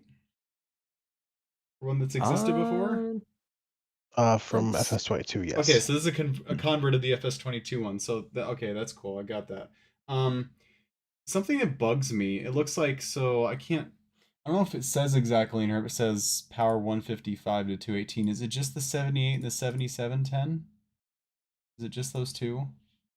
I'm trying to figure it out. That's all I can see right now. But the horsepowers are 155 to 218. I'm not really sure where they're getting those horsepower numbers from, because the 7810 had like 175 engine and 150 PTO, and the 7710 had 155 engine and 135 PTO. So I mean, sometimes they use engine horsepower, drawbar horsepower, PTO horsepower, but I'm not sure where they get those powers from. So that annoys me a little bit. It's not like unusable necessarily, but I mean, like, come on, man, it's not that hard to find out there on the internet. So what we just experienced there is true passion in its rawest form. I like it. Will, what do you think? Well, it's a John Deere, so of course I'm gonna absolutely love it. I already have actually a 7010 series. I forgot who. I think was it DB. No, it wasn't DB modding. I forgot who it was by, but it might have been Virtual Farmer who has one of these out already. But yeah, it's a John Deere, so you can definitely add it to my list. Big Mean Green, it's on his list. Moving on, we've got the House in Polish Style by Cuxon, 10.46 megabytes to install, $24,500 to purchase. This one here is going to be a pass for me. 11 megabytes, not that bad, but Will? You can't go inside. Can't go inside. Not a bad price point, $24,500, so you're not going to be spending a bunch of money, but unless you have that kind of Polish style map, this is going to be a very niche fit. and it does have that very Polish style to it. So all in all, it's fine if you're playing on a Polish map, but outside of that, it's going to have its limits. So this is going to be a pass for me. Rooster, what do you think? Yeah, not really my thing. If you have to have a Polish house, it's fine. And I do appreciate the fact that they let you change your clothing outside the house too. Not every house has that. I'd rather be able to maybe like just go inside, but I think at least that's a useful feature. I also don't know, is it common for Polish houses to just have benches outside the front foundation? I'm not really sure there. Yes. Okay, maybe okay, sure, if that's common, that's fine. I was just curious about it, but yeah, not really for me. Maybe could be cooler if you could go inside, but I at least appreciate that it has options and stuff. Also, BC Bueller was in my chat for a second, and he said something to the effect of, "There's always a reskinned planter in every farm sim game," and Yeah. that Mac Trucker one fills that role. So anyway, a little bit distracted there, but yeah, sorry, Will T, did you want to follow that up? So actually, before we move on to Will, so I'm confused. Are you telling me that you guys don't go outside and change? You don't just That's wait, awesome. wait. Are you saying I'm the weird one? Maybe. No, Maybe that's normal in Is it- Poland. I'm not sure. Maybe that's what they meant by that. I mean, I am Polish, so I mean, maybe it is just a Polish thing. Who knows? Will, what do you think? You let us know. Well, I could definitely tell you I will not be changing outside. Um, this is definitely a hard pass for me. You can't even go inside, so thumbs down. Oh, alrighty. Moving on. Now that I've kind of had my whole worldview shaken up on, can't even go outside and change anymore. I'm sad. High Rack Warehouse by HR Force and for Sugbao, 9.5 megabytes to install and a price point of $180,000. Look, if you're looking for a building that will allow you to store your seeds, your fertilizers, your whatever you have at a very high altitude, here you go. Me personally, I am not competent or confident enough to be able to go ahead and just stack things on a normal rack, let alone a rack that is about a mile up in the air. So for me, this is going to be a pass all by itself. Rooster, what do you say? But actually, sorry, Rooster, 1 second. 10 megabytes to install. If you like stacking things very high, good for you. Have at it. Pass for me. Rooster, now. I think you should be required to submit a forklift certification number before you download this mod, because otherwise this is going to be very challenging. But I mean, no, seriously. I mean, if you like, there are probably people out there that drive forklifts all day and do this stuff, and they would love to do something like this, and this is definitely for them. So I don't really see anything wrong with it. It looks like it has a cool triggers and stuff too for like a storage system. So maybe this has like more functionality than just manual stacking, but it's fine. Not something I would use personally, but if you're like you want to play stacking simulator and warehouse simulator, then this is a must-have. So cool for those that like it. It reminds me of that the mod pack that you got in 22. You remember which one I'm talking about there, Will? It was towards the latter end of the 22 franchise. I'm trying to remember what it was called. I think it was by DMI, wasn't it? Oh, the productions pack from Yeah. Wasn't there like a bunch of warehouses and stuff part of that pack? Or am I misremembering things? No, there was a bunch of productions. I thought there was one. I thought there was a pack that came out in 22 where you could hit like a button on a timer and it would like make you race to stack things on the pallets. And... Oh yeah, that did come with that. Okay. So again, I'm not the crazy one. Everybody else is crazy. I can go change outside again. Anyways, what do you think? Well, it does have a required mod. Actually, it's a required mod from them. It's their June Heinrich ETV 2160i 216i. I mean, if you want to stack a melee, go right ahead. But all you really got to bring the pallet in, set it on the floor by the racks, back up, and then walk over to trigger, and like this green trigger that you'll see will actually go completely down the like the racks, and it'll hit the floor and go back up. Whatever's on the racks automatically get put on the shelf. So that sounds complicated. I like it. Anyways, moving on. We've got the NBAC Pneumatic Star 900 by Hispano, 9.51 megabytes to install. We have the Weeder for $18,000 and 9-meter working with. 90 horsepower is required. It also has a capacity of 300 liters, also goes up to 30,000 liters. So you get that little flare of unrealistic. But let's take a look at our closest comparables here under Weeders. Let's see. Closest one we're going to have, what did I say this was? 9 meters working with. So this is actually going to be another in-betweensy. As we can see here, the Gornek Puller 600 at, 6 meters, and the Pottinger Rotocare V12400 at 12.4. So it's going to be right kind of roughly in the center there. And again, the price point is actually in the center of both of them as well. The Gornek is $6,500, the Pottinger at $36,000. This is at $18,000. So it's kind of the nice in-betweensy. So all in all, if you're kind of looking for that semi-introductory price point, but not quite, this would be a good one to add. I like this. This, if I remember right, this is a base game one from last year that we had. Mm-hmm. Yeah, overall, I like it. And if you like that kind of unrealistic flair that this has, I've been noticing a lot here too that Hispano's been adding a lot of unrealistic portions to their mods as well. So that's a nice welcome addition with the unrealistic version and a realistic version as well. So all in all, for 10 megabytes, yeah, I'd say go ahead and install this. Be a nice little addition. Rooster, what do you think? I think there's a superior weeder that came out recently, so I cannot fully endorse this. But in all seriousness, it's fine. It's cool.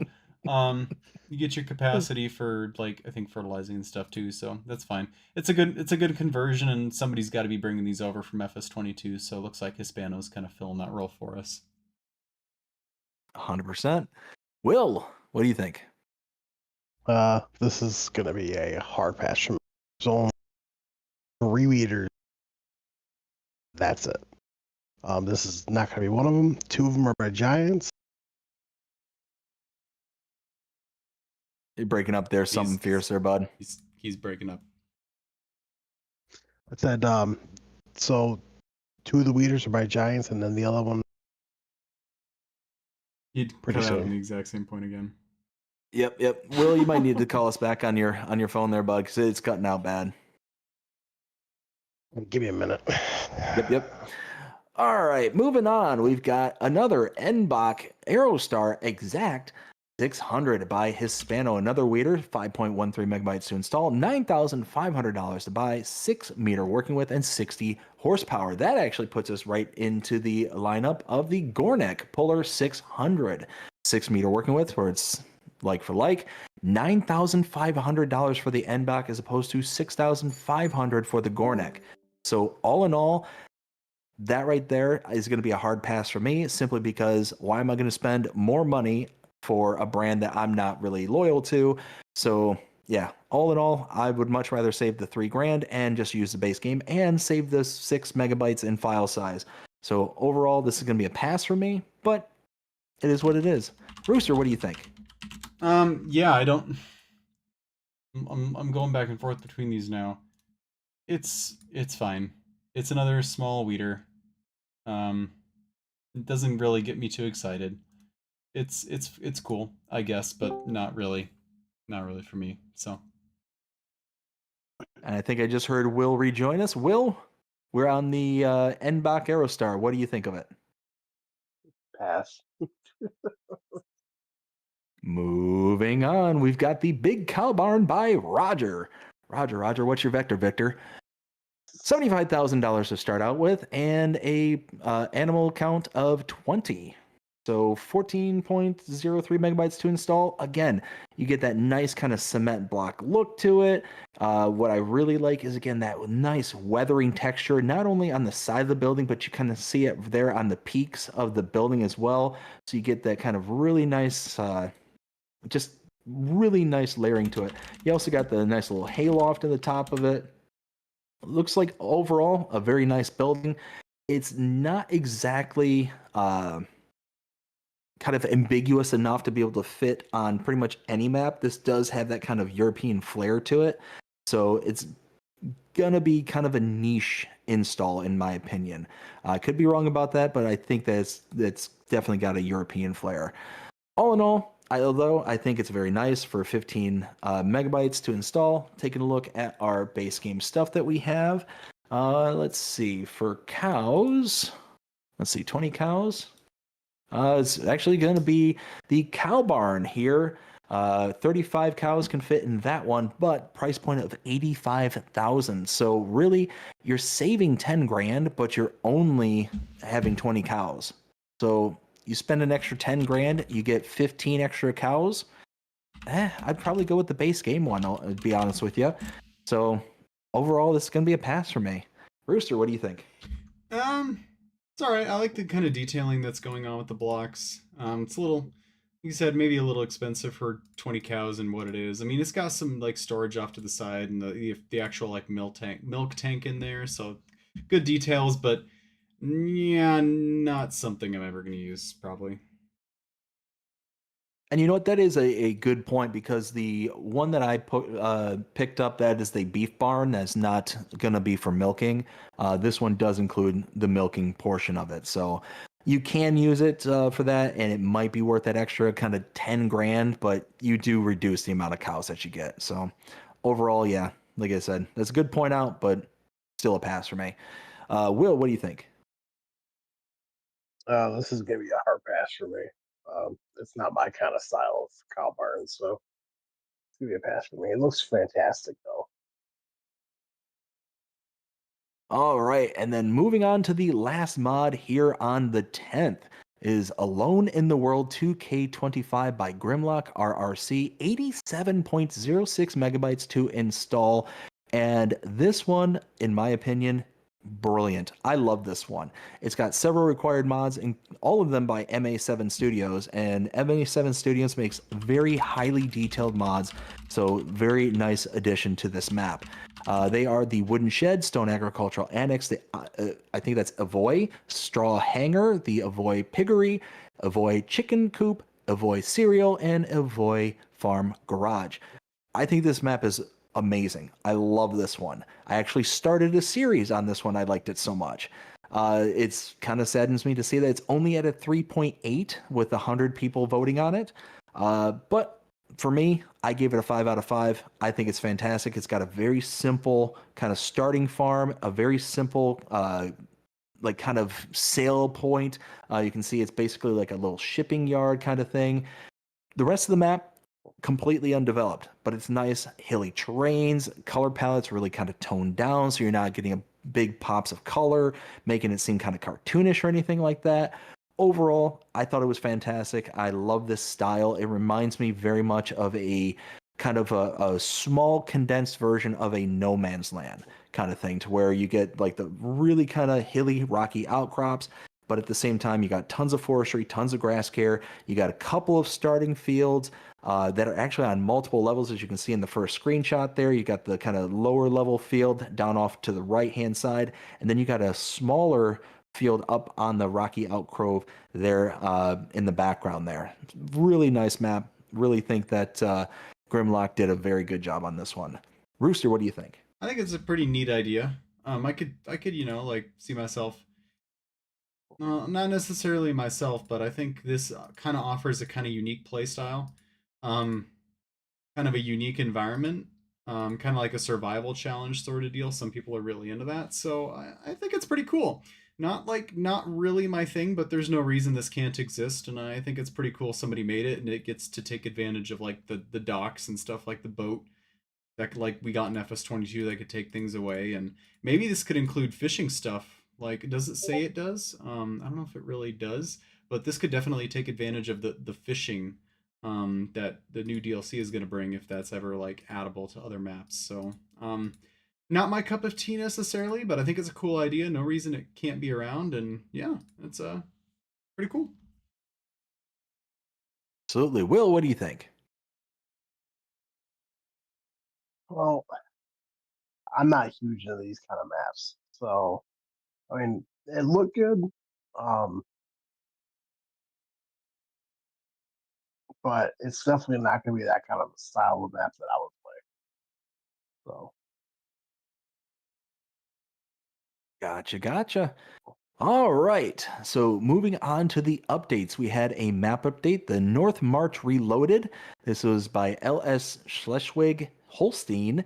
This is changelog 1.1.0.0, and it reads, please note the update requires a new save game. Again, LS Schleswig Holstein, thank you for being definitive on whether or not we need to update this save file or not. Will and I always kind of prattle on about how there's a lot of modders out there that are kind of ambiguous as to whether or not you actually need to update the save file or not, or they'll sit there and say, okay, you need to like go through the change notes, and then right there in the middle or towards the end, if you want all these things to update, then you have to have an updated save file. So this one definitively says, it also says new crop Wick Rogan. I have no idea what Wick Rogan is. I kind of went through in my update video and kind of through a process of elimination, figured out that it was most likely vetch rye, I think is what that is referring to. Then there was when setting up the cow pasture, there was no grass in the pasture. Wood missions adjusted. New BGA installed. Manure purchase from the livestock dealer added. Walkways have been adjusted. Crops for threshing: rye, triticale spelt. Crops for chopping or mowing: green rye, wick rogan, and field grass. So that was the update for that map. Let's see. There was also, actually no, I think that was it. So, gentlemen, what is your favorite mod for the 10th? I guess if I had to, I think the best one, maybe not my. I'm just gonna. I think my personal favorite is probably the bulk box seed container. Um, Pretty common here in the Midwest. So, um, yeah, nicely done. Has lots of brands and stuff. So I appreciate that. Probably my favorite. And Will, what was your favorite for the 10th? for me, it would definitely be a toss up between the Pro Box Bulk Seed Container Pack and the Stone Farm Pack. It would definitely be a toss up. Gotcha. And I'll have to say that mine was Alone in the World 2K25. Again, it was enough for me to be able to go out and download it and create a series off of it. So, yeah, that's a good one for me. Let's see. Let's go ahead and check out our chats there. Rooster, you want to go ahead and check yours out? Thanks for Pierce Custom Gaming and King Liam and Joseph Patton for being active, and Scooter's Workbench for hanging out. Appreciate everybody watching. Having a good time. Let's see. I've got Farmer Donkey says, does it fertilize or direct drill? I do believe you're referring to the planter by Mac Trucker with that one. And yes, I believe both of those statements would be true. Let's see. Ken says, in my teens, Massey Ferguson tractors were the best tractors. We got Farmer Donkey also says, uses a lot of space for 20 cows. Yeah, it's a very big platform for such a small amount of animals. Ken also says, I am the only one who has the aerial view on screen. Oops. Sorry. Didn't push the button. My bad. Let's see. We also got Farmer Donkey says, no, sir, I think we all do. Ken also says, at least I'm not the only one. Sorry about that, y'all. Professional right here. Nothing but. Anyways, moving on, we've got the next day of the... Wait, weren't we on the 10th already? So that Reich steel pipe trailer from JHG Modding, that was added on the 9th, but then it was taken down and then re-added on the 10th. Technically, it didn't come out on the 9th. So okay, so apparently HHG modding decided to make me into a liar. And when I said that we were done with the 10th, so how dare you, JHHG? Anyways, the Reich Steel Pipe by JHHG modding, 30.05 megabytes to install, price point of 32,500 and a capacity of 26,600 liters. So all in all, this is a semi-trailer. And taking a look at our closest comparables here, we've got, let's see, semi-truck trailers, our own category nowadays. Let's see, we're talking, what was it, price point? Or not price point, 26.6. So, ooh. Well, really, we don't have a good comparison because this is a significantly smaller trailer than anything we have in base game. But closest one we have is the Load King Distinction Triple Hopper, $75,000 for the triple hopper, and a loading capacity of 51,800. So you can see why I'm kind of like, that's not really good comparable. But taking a look at this, 26,600 for 32,500. Again, $1,000 per 1,000 liters. This is pretty close to that. Not exact, but pretty close. 31 megabytes to install, though. That's a bit high for a trailer, especially a single trailer. So overall, this is probably going to be a pass for me, but I can appreciate this because it's going to give you a good initial starting point for your semi-truck trailers. But yeah, that's going to be kind of a pass overall for me. Rooster, what do you think? I wonder if it's called steel pipe. I think it maybe could have had a better English translation. And JHG's been doing this long enough that maybe they should have thought of that. But I mean, besides that, looks like a pretty cool detailed mod. Obviously, they got in contact with Reich here and got the CAD model and whittled it down to something that's serviceable for farm sims. That's probably why there's a ton of detail. Looks good, but not something we ever see on the side of the pond, and not something I'll probably ever be using. So, yeah, it's cool. I guess it's fine, but not really for me. So, Will, what do you think? Well, it's from JHHG mining, so I mean, the level of detail is out of this world. um, and apparently it was removed because the trailer kept sinking into the ground. Ooh. So they did a quick fix and then put it back up. But no, this is definitely a trailer that I would pass on. okay, so someone in my chat said this has a 196 slot count. What? That is insane. Is that true? Oh, I'll install it real quick and let you know. Holy smoke! Did you say 196? That's what the guy said. I don't know now. Listen, I don't want to be spreading. I don't want to be spreading fake news here. I'm only doing fake news, but I believe maybe Will T could check that on his Xbox because that's a lot. Holy smokes! That would be insane. I don't know. Oh man. Okay, well, Will becomes our junior investigator. Let's go ahead and move on to the next one. Do we want to touch on the Mercedes-Benz pack there, Will?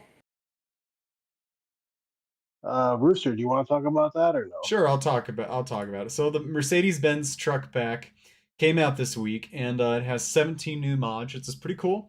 If you have the year one season pass, of course, this is going to be included in that. It's $12.99 in my country, but your mileage may vary there.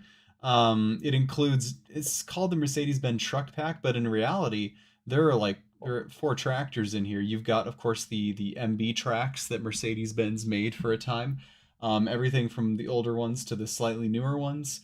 And then you've got a bunch of the Unimogs, a couple of those, and then you've got a handful of trucks too, just regular semis, the kind of stuff that's very common in Europe. So I've been to Europe before, and I was always surprised to see, oh, this regular delivery van is a Mercedes-Benz, or this random semi truck is a Mercedes-Benz, or this like tour bus is a Mercedes-Benz. It's pretty common for that stuff for them to make that kind of stuff over there. So they're way more than just the luxury cars we typically think of. But yeah, of course you've got a couple of Unimogs, your tractors, your trucks, and then you've also got a stole loader thrown in there, and some like those half pipe trailer containers too. So whether they're just half pipe trailers or dump trailers or whatever. So Yeah, I think it's pretty cool if you like the Mercedes-Benz bus stuff. This is a must-have. I think it'll be fairly popular. Of course, I have the season pass and I'm gonna download it, but not something I would use a ton. But if I ever did do a Euro map, MB tracks are just really cool machines. So hard to go wrong there. One one thing I love from here though is that it actually has working cameras. Oh yeah, that That's no, I really forgot to cool. mention that. Thank you for reminding me. This so every DLC kind of slips in a feature. Um, I think the Plains and Prairies one slipped in the ability to have like an animated tarp like disappearing animation instead of just an on off. And this one's special ability is active actual rear view cameras. So that'll be really cool for a lot of stuff. I don't know if it's locked to this DLC specifically or if they unlocked it for all the modders to use, but regardless, it'll probably be a Lock. feature in Farm Sim going forward. So, Um, like I was telling the BDD earlier. So that feature is locked to this DLC. ah, Um, but but they did bring out a couple of things for modders to use. Like we have a new beacon brand. There's a new tire that's only on the Unimogs. It's called Alliance, okay. which is a new brand that modders can use. And then for the Unimogs, there's also a configuration for the back where it's just plain, no tipper body, where modders can actually make different attachments for that. Oh, Which I know BB Mods right now is making one that's a tipper trailer, and then he also has one that also you can attach it. It has a fifth wheel or gooseneck. So interesting. Okay. just to let you guys know, they must have updated it because it says 12 slots. So Okay. That was probably another part of the glitch. So yeah, glad it's only 12 slots. Yeah, yeah. I'm That so Reich trailer. so glad. Holy smokes! I would have just jaw to the floor if it was actually 196. That'd be very funny. All right, so moving on, we have the Zador Crystal by Fun Camel Daisy. 14.06 megabytes to install, $130,000 to buy, 171 horsepower to start. And again, looking at our comparables, we should have a Zador Crystal, if I'm not mistaken, in base game. We do! And it's exactly the same. We got a $130,000 price point. We got 171 horsepower starting, the whole 9 yards. It looks like this one does have configurations such as machine color, rim color, strobes, and GPS.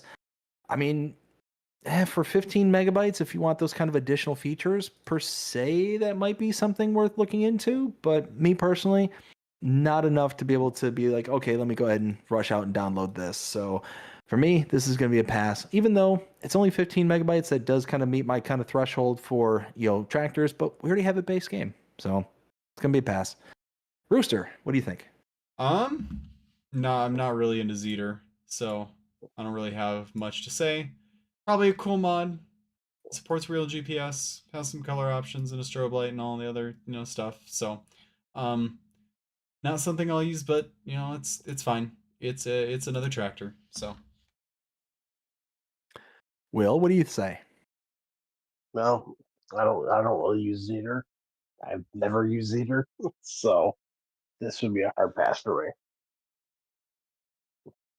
Moving on, we've got the Trigger Greenhouse. This is by Percy, 2.9 megabytes to install, and we essentially have invisible greenhouses. That's essentially what this one boiled down to. Price points of $10,000, and this one, I actually kind of like this one. So again, you can kind of set up the kind of deco for having like open fields with your kind of plantable crops or your greenhouse crops, I should say. But for the most part, these are just kind of open triggers for you to be able to kind of place around throughout your map and be able to dump your stuff into and get your greenhouse crops out of. Now, there are additional crops that we got out of this as well. So things such as grapes, olives, can be gotten out of here as well. I think there's also, I could be wrong, but I think there was also potatoes and stuff. I think, maybe, I can't remember. But all in all, I liked it. It was actually not a bad little mod, and for 3 megabytes, it's not intrusive on file size. If you want kind of something where you can kind of almost like the addable triggers mod that we've got a while back, where you can just kind of use a representation of a greenhouse rather than having the actual building itself. This is a good one to add. Rooster, what do you think? I think this is neat. I'm not a big greenhouse guy, but I think this is a really cool idea. It basically lets you set up little gardens and stuff, and yeah, I mean it's kind of makeshift with the fact that it's like visual only, but you have to like buy little decorations for other plants and stuff. But you could basically set it up to be really realistic, and I think that's awesome if you want to do like micro scale farming or just backyard gardening for fun or whatever. I mean, this is great. So I think it's a cool mod. Good idea, Piercy. Good idea. Will, what do you say? Well, for me, mainly I don't really do greenhouses, and to be completely honest, I'm gonna pass on this one probably because the only greenhouse I'm ever gonna use is from that stone farm pack. So Gotcha, gotcha. Next one we have is the multi-grain farm silo by BK Mods. 28.58 megabytes to install. We have a $20,000 price point, and what is that? One, two, three, four. Is that 10 million liter storage space? That's a lot of zeros. Overall, this is nice. Now, 30 megabytes is a bit high for for like a silo for me, but you can see it's very highly detailed. It's unique in its kind of design. I don't think I've ever seen a mod that is similarly set up like this one is. Now, does it say multi-grain farm silo, multi-fruit types? Includes grass, straw, hay, silage. Also holds milk, buffalo milk, water, liquid fertilizer, herbicide, and the tanks. So this not only holds your kind of loose materials, but it also holds some liquids as well. So that's really nice. Overall, for 30 megabytes, it's a bit high on the file size, but I like it. I think that's you can see where all the details coming from. It's got the nice lighting system in it as well, a little bit of storage for your vehicles.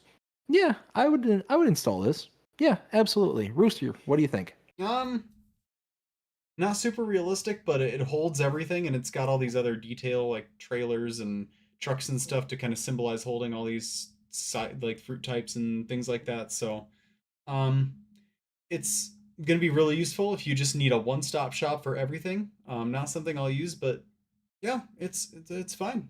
Okay, nice. Will, what say you? this is silo I would not use. It's just not my kind of style. I will say though that this will also hold goat's milk as well. It doesn't say it on there, but it The will. goat's milk. Can't forget the goat's milk. So It's the goat's milk test. It's like your $1,000 per 1,000 liters test. It's like, does it hold goat's milk? If it says it holds all everything, like that. So to let people know a little behind the scenes, we were actually talking about trailers and other things that were holding goat's milk that there are some modders out there that are forgetting to add that in. So we kind of had a little backroom joke going on.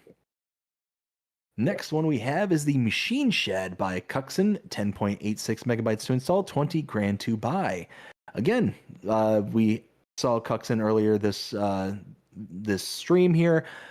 We got just an itty bitty shed. It's really tiny. It's got the kind of, again, the brick kind of layout like I was mentioning earlier, the nice wooden doors. All in all, I think this is nice. 11 megabytes, not too big on the file. So overall, I would install this one if I had that kind of small farm going, because this is definitely one of those smaller sheds. You're only going to be able to fit so much into it. You can see in the second screenshot here, you're going to get some smaller tractors, maybe medium-sized tractors, and that's really going to be about it. It's not going to be a ton of storage for you in the long run. So I would install it, but it's got to have a very specific purpose to it. Rooster, what do you think? It's fine. It's another small shed or Euro style. That's kind of what this modder does. I think it's okay. I think there's going to be a select few people out there that really like it, but for most people, it's just another shed. So that's cool. Will? shed looks good. It's not my kind of style shed, so it would be a hard pass for me. One thing I do like, and I do have to put this out there, I like it when the modder actually shows it like in the different seasons. So it shows it like summer, fall, and then also shows it winter, so you know what it looks like. I do like that. Couldn't agree more. The next one we have is the Machine Hall. This is by Blitzerup. 24.62 mega, or wow, 24, a little bit dyslexia right there. 24.26 megabytes to install, $370,000 to purchase, and we've got us a little shed. It's nice. It's actually very highly detailed. It's got a little office space, ladders. We got like drill presses. Like there's tons of stuff that's going on in this. So you can see where that 25 megabytes is coming from. The price point of 370,000 is a lot. I mean, we can get ourselves a bunch of different equipment, a bunch of different sheds for that price. All in all, I think this looks good. It's definitely got high function. It's got that European style though, so you're gonna have to utilize it on specific maps. Overall, nothing wrong with it, but probably going to be one that I necessarily avoid because it's going to have that very specific like niche to it. And I'm not quite sure if the color can be changed around or not. So does it say that in the description? It does not. So, oh no, color choice right there at the very end. So yeah, that's a nice little feature, but overall, going to be a pass for me. Rooster, what do you think? I like the detail. I like all the different like I like that it has color options. That's cool. There's like a little office inside there and like work benches and other things and shelves in there. It seems like it's a very like real lived in shed. But not something I'd probably use personally. Will? Um, for me personally, it, it's not my kind of style of a shed that I would use for the workshop. Plus, this one has like little pits, that you can walk down in. Um, except you can't walk down to the pit; you just walk over top of it, even though there's a hole right there.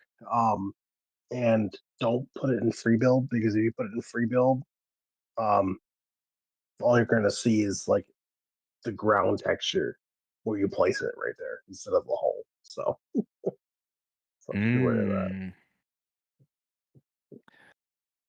Gotcha. Let's see. We've got the next one here is the Lizard SMB40 by Valex. 3.35 megabytes to install, $5,000 to purchase, and we've got us a little straw blower. I actually really like this one.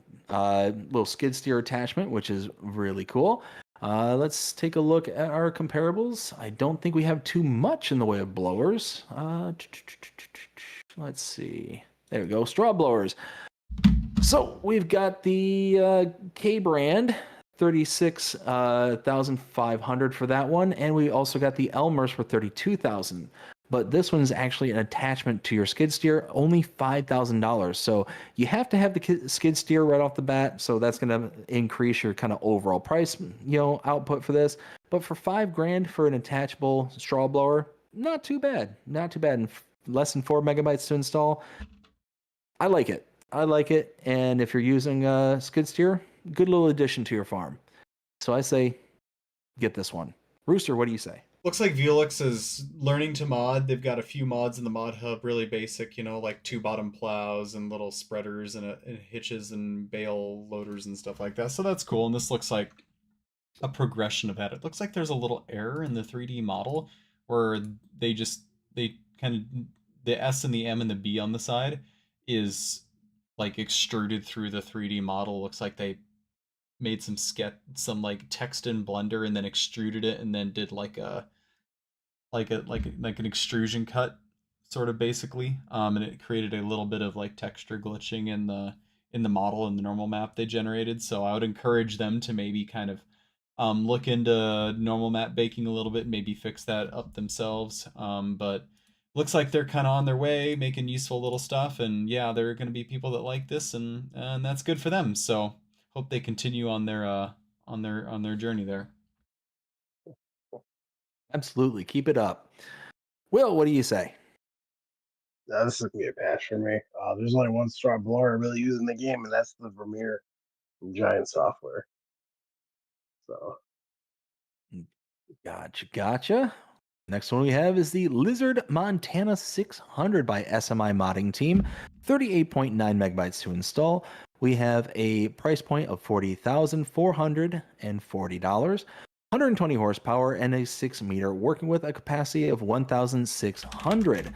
We also got a secondary, looks like a secondary seater here. It's the limited edition. I don't see any difference between the two in regards to price or anything along those lines, so we'll just stick with the first one here. Again, looking under seaters for our closest comparable, we've got, let's see, at 6 meters, we're talking. Actually, does this have seed drills? Is this a direct drill there, Will? Are you aware? no, it's not. It is not. So probably going to be the K brand HR 6040 RCS BTFR 6030. Wow, the names that these manufacturers come up with. $90,000 to purchase, 300 horsepower is required, 6-meter working with. Now, this one doesn't have the kind of attached grain tank to it, so it's kind of a rough comparable. But $40,000 for the mod as opposed to the $90,000 for the K brand. We also have a required power of 120 as opposed to 300, and the working widths are exactly the same at 6 meters apiece. This one has a capacity of 1,600 liters. Now, the only thing is the 38, almost 39 megabytes to install. That is a lot for a mod, for a single mod. But I will say it's extremely highly detailed. It looks really sharp. I do like that. Overall, this one is going to be a pass for me, but you can save quite a bit of money for this particular mod. And really, if we take a look also, we do have the Bednar Omega. That one, again, is also 6 meters, but that one is a direct drill. But that is 116,500. So you are going to save quite a bit of money in order to get into that 6-meter like category kind of thing. So this, I kind of waffle as to whether or not this is a good one for me personally. I think it's still going to be a pass, but it's mainly because of that file size. But I can see the detail. I like how detailed it is. Rooster, what do you have to say? Yeah, it looks like this is based on an Italian manufacturer called Mascar. That's kind of cool. Maybe they got a CAD file for them, and that's why it's got so many megabytes. Is because it has a huge 3D model, and it's SMI modding, so I guess I wouldn't necessarily be surprised. It's a cool little mod. European, not something I'd really use, but it's cool. It's cool. Will, what do you think? Well, I mean, it is by the SMI modding team, so it's going to be extremely highly detailed. But it's going to be a pass for me out for this one. Gotcha. Rooster, do you want to catch up with your chat? What is going on in the chat? Looks like here's custom hung out for a bit. Not a ton going on. People have been coming and going. Yeah. Let's see. I think I left off with Taco Dig Groot. Taco says Wick Rogan translates to winter rye. Oh, really? And vetch mixture in English is a combination of two plants, winter rye and shaggy vetch, often used in green manure. Oh, okay. So my process of elimination was right. Awesome. Ken says, BDD, you should really take the time, read your chats properly. Did I misread something? I am confused. Taco says, so Wick Rogan is like oilseed radish. Oh, okay. And also says the MB tracks are based on the Unimog, so calls it a truck in the fair fetch. Yeah, so Taco yesterday actually educated me that the kind of base for the frame structure for the Unimog as well as for the Mercedes tractors are all based on the same platform. So that's why it's like the truck pack is, even though they're tractors, they're all kind of interchangeable. Cool. Let's see. Samuel, how's it going, Samuel? Hope you're having a fantastic day so far. And then we got Taco says, gotta go. Good night, everyone. Taco, you have yourself a fantastic rest of your night. You take care, and we'll see you again next time. Let's see. So moving on. I think we got the Lizard Magnum pack by Fraser Cow, 12.64 megabytes to install. We got multiple trailers in this one because it's a slurry tanker set. We got the Lizard Magnum 5000, $85,000 to purchase, 120 horsepower, and a capacity of 18,927 with a working width of 18.2, and the rest of them kind of go up and up from there. So we got different capacities for each of them. All of them have the same exact working widths though. So we got the 7650 and the 10,000. Taking a look at the base game, we've got comparables for slurry tankers. We're going to focus in on that first one there, the Lizard Magnum 5000.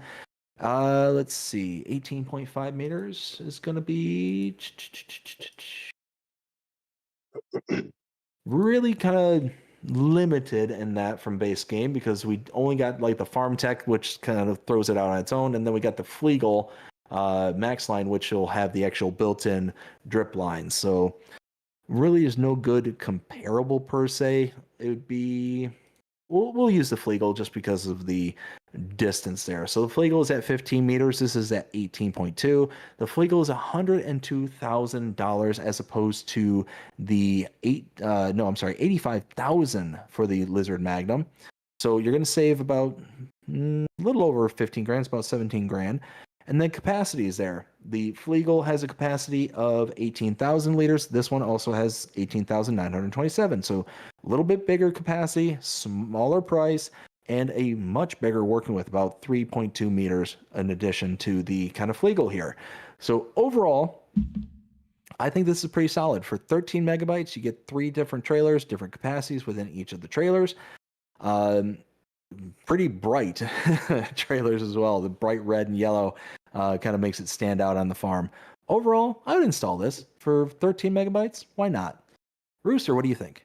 So, in case you didn't know, Fraser Cow is actually a modder that goes all the way back to like FS13.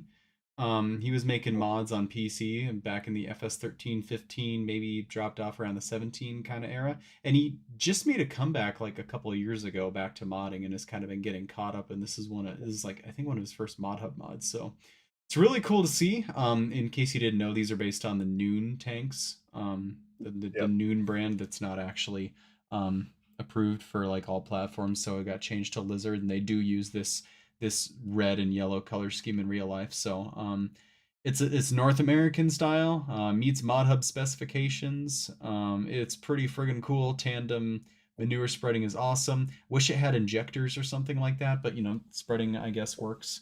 Yeah, I like this. I like this a lot, and congrats to Fraser Cow for this release, and hopefully we get to see more from him. And you know what? I was not aware of any of that. And for that alone, I want to encourage it by hitting the download button. So, Will, what do you say? Oh, I love this. The second, well, because I saw this drop off on PC only before for the Noon brand, and then I saw it drop for all platforms.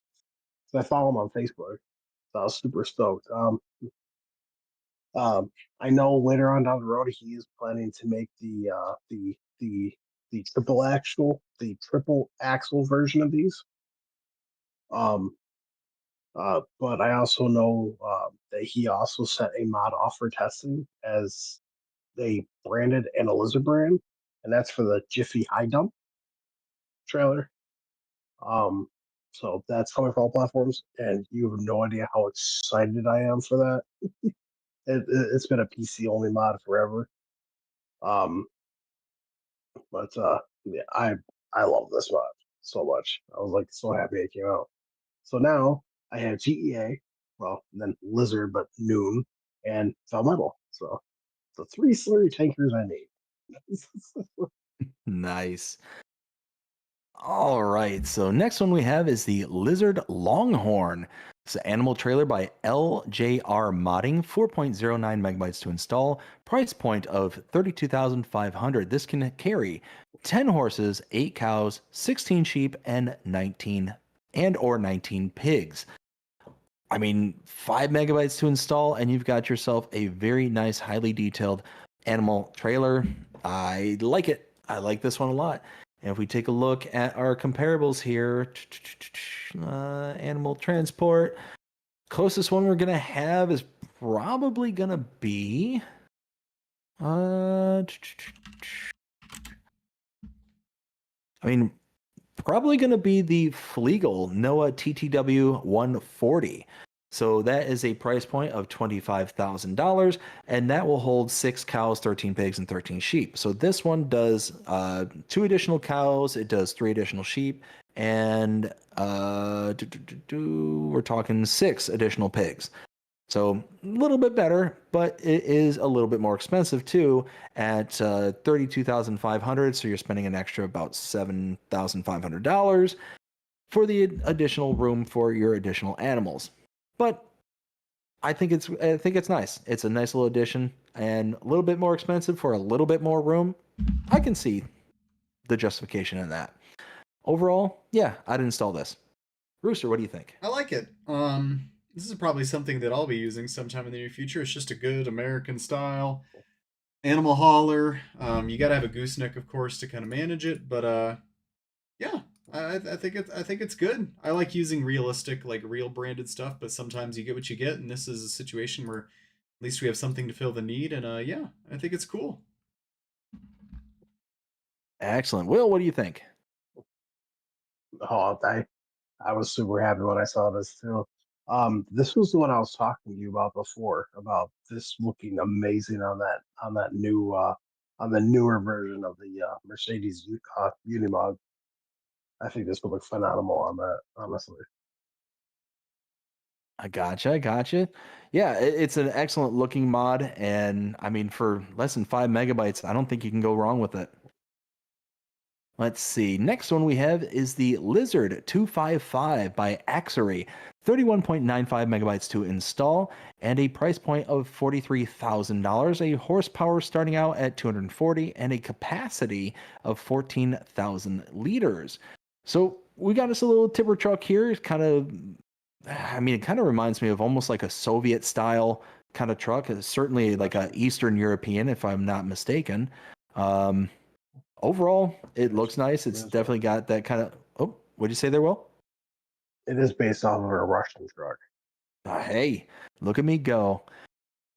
But 32 MB for a big old pickup truck like this, it's going to be outside of my wheelhouse. Again, it's going to have that very specific kind of, area that it's going to fit into for map wise. It's going to have the very kind of niche market. So overall, nice looking mod. It's definitely very highly detailed, but it's going to be a pass for me. Rooster, what do you think? It's Russian, not really my thing, but I do think it's cool. If you're into like big trucks and stuff, you're just gonna love this. And I'm also looking.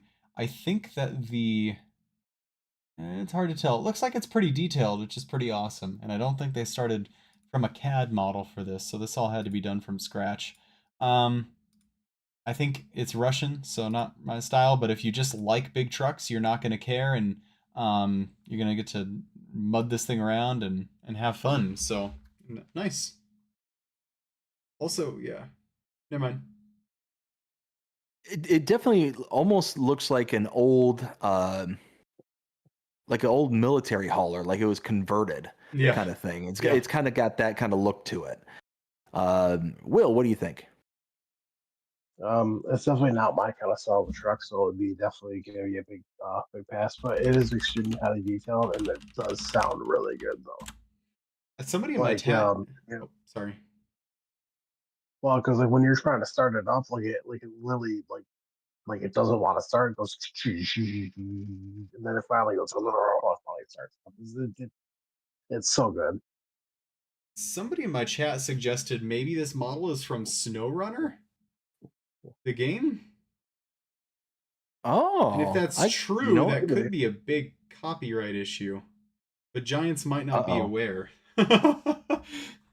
It's the C255 from SnowRunner. Yeah, I'm not sure Giants knows that this model was ripped from another game and put in Farm Sim. That could that could cause problems. Is that what this person does? They take models from SnowRunner, and are these from SnowRunner too? The Lizard Ford 202 and the Lizard Next, are those also SnowRunner models? Because nobody I tell don't think Giants so. that, or that could be a problem. I don't think so. You don't think so? Okay. I was just No. curious. Well, as we turn tail and run away from that mod, we'll move on to the homemade trailer by PuzzCap, 11.62 megabytes to install and $5,500 to purchase. This is a bare bones, basic, simple trailer, and I love it. I think this looks fantastic. It's got that nice wooden base, the high rail walls there. I mean, you're just looking at a very simple kind of machine, not even a machine, a very simple kind of trailer. I like it. I really think this is a nice one. Now, this does have that kind of European flair to it, so it's one of those that it's going to fit in on very specific maps. But overall, I think this is a great mod, great model, and it's only 12 megabytes to install, which is kind of high for this kind of mod, in my opinion. But you see exactly where every megabyte's coming in. The different textures that are in play here is really sharp. Rooster, what do you think? This just reminds me I need to convert my 1275 bale wagons because it just does basically the same thing with an American style. But one thing that's interesting to note, this is not a truck style steering. This is like one of those like swivel axle steerings where basically like Mhm. when the entire front axle is rigid and just rotates left or right about the center. So you'll have to be a little careful when you're steering this thing in certain angles. Those can get a little bit tippy because the entire front wheel swings out and away from the corner. But yeah, it's a cool mod, and it's going to get a lot of use, and auto load is always useful. Yeah, that's nice. Will, what do you say? Um, I'm gonna tell you, this is not a mod for me. I know, I know Brewster's um round bale trailer he made for 22, which you're converting that over, right? I believe. That's my plan. Um, I absolutely loved that in FS22. That was the only bale trailer I ever used. Um, but yeah, this who you passed for me. This does not have auto, so you have to manually stack the bales on here. So Oh, wait, this one doesn't have auto load? no, Oh, sorry, I misunderstood. I saw those neatly stacked bales, and I was like, surely that was auto load, but no, I guess not. So no. it'd be Well, better if it had auto load. For PC and Mac players, they do have the universal auto load, so they could use that. That's true. Yeah. But one thing I didn't do was take a look at comparables. So really, the closest thing we've got is the FarmTech DPW 1800 at 20,500. It seems like it's significantly smaller, but for $5,500, you're saving about 15 grand. Overall, I think that's awesome. And again, very highly detailed. Looks great. Let's see. Next one we have is the Homemade Lizard Fork 2. This is by Valix and is 0.87 megabytes to install. Price of $550. Me, this is going to be a hard pass because these things are the bane of my existence. Absolutely. Okay, so on the hierarchy of things that Dave doesn't like in game or in real life, Chiselback plows is up there as number one. These are a very close second. Yes. So, anyways, closest comparables we got looking for bale transport. I was literally just in there and I clicked away from it for some silly reason. Flegel Smetterling, $2,800 for that. Again, 2 bale capacity for either one of them. This is only $550. If this is up your wheelhouse, if you like this style of transport, then this is going to be one for you. Now, what makes me nervous is I don't see any way of securing these down in the screenshots. I haven't downloaded They this, do so I have haven't. straps. They do have straps. Okay, so Yeah. That that's makes it good. better. That's That makes it better. that does. At least the Flegel there in base game, like it folds up and it locks it down, kind of thing. It's almost like an auto load once it's kind of folded in. But I'll also say the Flegel is adjustable. This one looks like it's like hard set to very specific sizes, and it'll only take the 125 and 150s. So that leaves out the 180, the big round bales. So yeah, for 550 bucks, this is a good little introductory thing for you. And as I always say, I like those kind of introductory options, but it's going to be a hard pass for me. Even though nothing wrong with the file size, nothing wrong with the mod itself, as far as I'm aware, just not up my alley. Rooster, what do you say? It's just another bale picker upper. Good that it has straps, means you can pick one up and strap it down, then you get the next one. But these are kind of a pain in the butt to use. I agree. And fun fact that Smetterling in the base game, that's German for butterfly. So that's why it's called a Cool. butterfly, is because the picker uppers fold like up and down, like vertically and horizontally, like butterfly wings. Cool. We learn something new every day. I love it. Will, Yep. what do you think? So, I will never use one of these. I never have used one of these. So moving on. Moving on. We got the Grain Silo BR by Ian. 7.16 megabytes to install, $150,000 to buy, 600,000 liters. Now, this BR, meaning Brazil, it's got that South American flair to it. If you're playing on a South American map, this is going to be a good fit for you. It looks fantastic. It's got the nice weathering on the side there. It's got the lights under the awning. It kind of reminds me of the one that we have in base game, with the kind of drive-through portion of it off to the side. But this definitely has that kind of South American flair. And I do like how it's got the kind of detached inputs and outputs, as you can see in the fourth screenshot.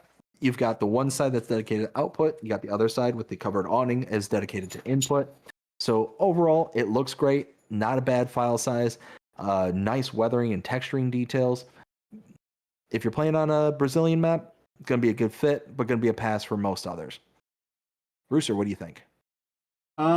Yeah, it's cool. If you're in a Brazilian map, this is a must-have. I like the red dirt that they kind of added at the bottom. That's definitely Brazilian there. Adds a little bit of detail, but it kind of means it's only really gonna fit in and make sense of Brazilian map. And I don't really play Brazilian maps, so not necessarily for me. Will? I had to agree. I had to completely agree with Richard Mods there. I don't like play Brazilian maps, so it's definitely not for me. It definitely looks good. I do want to say that 600,000 liters is total, so it's not from each crop. So that's total. So, but you can put multiple crops in there. Gotcha. Next one we have is the Fortschritt E303 pack. This is by AAA Modding, 38.86 megabytes to install. And we've got ourselves the self-propelled mower at $105,000, 80 horsepower. We also got the various attachments such as the grabber. Wow, why can't I think of it? We got the windrower, we got the actual grabber, and then we've got the I think we got a tedder in here. Yep, a tedder, and a 3-point console as well. So you've got yourself basically a nice little mower setup here. Looks really cool. It's got that kind of old school flair to it. But overall, let's take a look at our comparables. Not really going to be a good one if I am mistaken. Really, because the only kind of self-propelled mower that we have in base game is the Krone, the big M 450 at $468,000. So you're going to save quite a bit of money, and you're going to get that kind of old school flair. Now, this is listed under windrowers for some reason, combine harvesting windrowers, but it's not a combine harvester. It's not going to I guess you can. Anyways, overall, if you want that kind of old school kind of Fortschritt look to it, it's got that. I think it looks cool. It's going to be very kind of specific and niche to the individual, whether they like the kind of old school mods. This does do a lot of stuff, but it's very small. It's very compact. And it's very lacking in horsepower, only 80 horses to it. So it's going to be limited as the type of equipment it can run, even off of that 3-point link. You're going to see the picture there at the very end of the screenshots. You can run the Samaz mower, and that's about it. So overall, this is going to be kind of a dealer's choice. I'm kind of on the fence about this one, but it's a good, highly detailed mod. Comes with a bunch of different attachments. For 40 megabytes, it's a bit high in the size, but overall, not too bad. Rooster, what do you think? It's cool. Kind of wish I really like the style and the size and stuff. Really fits the old school aesthetic. Not American, but I respect it, and it's kind of cool. And it looks like AAA modding is back and kind of uploading stuff, so that's neat. Will, what do you think? It definitely isn't for me. It looks fantastic. I mean, I'm certainly glad that AAA modding is back. Um, but this is definitely not going to be for me though. So man, I'll stick with the Mac Dom pack. Let's see. Next one we have is the Forged Drapers. This is by BB Mods and is 20.72 megabytes to install. And we got ourselves a couple of headers here. We've got the, let's see, one that is 9.2 meters wide, 57,500 to purchase. And we've got another that's 12.2 meters wide and 74,500. Now, this basically to me looks like basically a combine header made for your forage harvesters kind of thing. Am I kind of understanding this one right there, Will? Yeah. So if you want to basically have a wider working width for your forage harvesters and whatnot, you can add this one in. This one to me just is almost too unrealistic. Like, I don't know if this is actually a thing or not, but it just seems like somebody just mashed up like two separate concepts in order to get a wider working width. So this is going to be kind of a pass for me. Uh, Even I have my limits for the realm of unrealistic. Is this a realistic thing there, guys? I don't know. No. I didn't think so.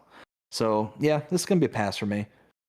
Rooster, what do you think? Yeah, not something really used, not really realistic. It's gonna be great for those FS time lapse videos where they have a huge field and they do it in like 15 seconds and like like 5 times speed or whatever. But nope, not really for me. Will? This is going to be a hard pass for me. So I would never use this. Next one we have is the Fiat 70C by Farmer Boy, 32.61 megabytes to install, $8,000 to purchase, and 74 horsepower. I really like this one. I like this one a lot. It's something that is very unique. We have very few, if any, of these. We certainly don't have anything like this in base game. Having just a small, simple tracked tractor, I think is really cool. It's got that kind of really old school look to it.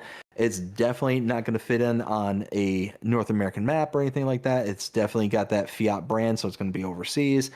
But overall, for 74 horsepower, looking at our comparables, scrolling up, small tractors. I mean, yeah, actually we do have the New Holland methane power, so it's kind of in the same vein. We'll go ahead and use that one as our closest comparable. The methane power, the TK480 methane power, New Holland is 57,500. This is only great 8 grand. 8 grand. I mean, you're talking a huge savings, almost 50 grand cheaper, and you're not having to deal with methane power as opposed to just regular diesel. Now, you do get the configuration, so you can get this up to 130 horsepower, but this thing is going to go dirt slow. 15 kph, which I think is what, like 7, roughly, maybe 6 horsepower max speed. Really slow. Really slow. But 33 megabytes to install, that's pretty high for a single mod in my opinion. So, but you see the high detail as well, so you see where it's coming from. Me personally, I like it enough to where I will kind of break my own rule and say I would download this for my European maps. Absolutely. Rooster, what do you think? It's a beauty. This is a beautiful little mod right here. I really like it. Um, I like that they at least included it was built in Italy. It was built in 1961. Wish they would have given a little more like history backstory, but the overall mod looks great. I really like it. I like how they included like a little hydraulic pump off the front PTO so that it could run hydraulics in the back because it was originally probably just like a puller. So that's a neat little touch. Yeah, I think this is great. I think this is a great little mod. Absolutely. Will, what do you think? Well, I think it looks absolutely fantastic. Is it something I would use? Probably not. But it definitely looks really good though. Gonna fit very well on one of your old school builds out there. So anybody who's doing like a challenge series where you're doing the old school kind of vibe, this is gonna fit in very nicely. Let's see. Next one we have is the Condor C8540 by, again, AAA modding. 4.21 megabytes to install, $12,000 to buy, 180 horsepower required, and 2.1 meter working width. We got a Chiselback. So, not going to be my favorite right off the rip. So, it's going to be a hard pass, but it looks fantastic. 5 megabytes to install is not that terrible. Looking at our comparables, 2.1 meter working width, so that's going to put us in the Lemkin Jewel 6MV territory. $14,500 to purchase that one, so the mod is actually about $2,500 cheaper. The Jewel starts out at 2 meters. This starts at 2.1, or it is 2.1. And the Lemkin is 110 horsepower required, as opposed to 180 for this one. So overall, it's a little bit cheaper. It has more horsepower than it needs, and is a smidge bigger. So for me, it's going to be a pass. But if Chiselbacks are not as passe for everybody else out there, this might be a good little addition. You're going to save a little bit of money and get a little bit bigger working with. So, yeah, overall pass for me, but I can see the appeal for somebody else. Rooster, what do you think? Yeah, it's cool to have another nice little mold board plow. Not North American, but it's fine. The horsepower is a little high. It's only 5 bottoms and it needs 180 horsepower, which is kind of surprising. I mean, normally your cutting width for a plow is only like 16, 18 to 20 inches at a time, so I can't really imagine this is much more than 20 inches. And it's only probably doing your standard like 12-inch depth, so I don't know why the horsepower has to necessarily be so high for this guy. Even at a pretty conservative like 30 horsepower per bottom, that's only like 30, 60, 90, 120, 150. Um, so I don't know. It's fine. It's good, but a little not gonna break records or anything. Will, what do you think? Well, it definitely looks good. I mean, it's I have to agree with Rooster. It's definitely not a North American brand. Um, but I mean, for someone out there that likes this plow and has been looking forward to this, well, it's here. So, but it's gonna be a pass for me though. All right, next one we have is the Chicken Shelter by Gilliam. 2.12 megabytes to install, $8,000 to buy. And this one is a little chicken barn. Really doesn't give you any kind of details as regarding how many chickens it holds or anything along those lines. So there's really no good comparables to compare this to. So I'm going to look at this 31. simply. I'm sorry? I think it's 31 chickens. 31 chickens. All right. Well, you know what? We'll use that as our comparable. Let's see. Under chickens, we've got, let's see. Oh, well, we can use this one. We got the chicken coop base game here that will hold 30 chickens. And if this one holds 31, then we've got a pretty good comparison. $4,400 for the already base game chicken coop as compared to $8,000 for this one. So you're going to be spending about $4,000 more, and you're only getting one chicken in addition. But overall, 2.12 megabytes to install, very highly detailed. It looks really sharp. I love that kind of wood slat. Like, it's very deteriorated. It's been there for a while. Got the ivy growing on the side of it. The kind of straw bedding that's in there as well. I think that's pretty sharp. If you're wanting just a small little chicken coop for your chickens, I think this is going to be a good route. And again, 3 megabytes, not that intrusive. So yeah, I'd install this. Absolutely. Rooster, what do you think? That's super cute. I'd live there as a rooster. Little worn down, but looks cozy. I like the vines on the side. Pretty cute. It's got its charm. It does. A lot of charm. Will, what do you think? Um, It definitely looks good. I'll put it away. The level of detail that went into this, you could tell that modder spent a lot of time on this mod. Um, for 31 chickens, it's not awful. That's what I believe it is. I know DJ and I know Mr. Silly P and Andy Farms were all having issues with this not spawning eggs.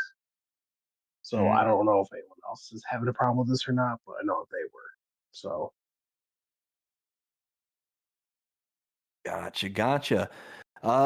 Rooster, you want to catch up with your chat? What's going on in the chat?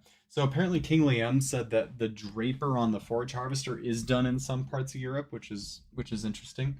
He didn't notice that BB Mods shared a real life pic as his inspiration apparently, so I guess it's not completely unrealistic. Doesn't really change my opinion of it, but I guess that's not totally unrealistic. No, I'm kind of right there yeah, with you. It's still one of those where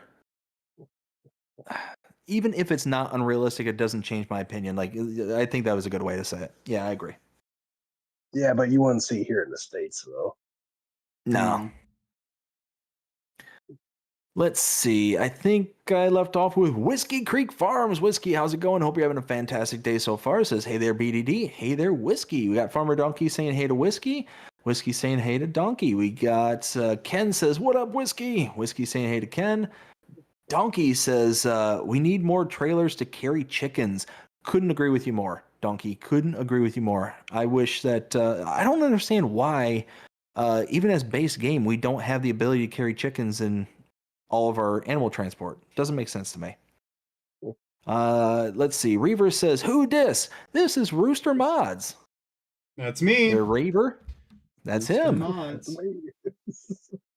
Reaver, how you doing? Hope you're having a fantastic day so far. We got Farmer Donkey says, I could see the chicken coop used for a survival series. Yes. Now, if it spawned the eggs, couldn't agree with you more.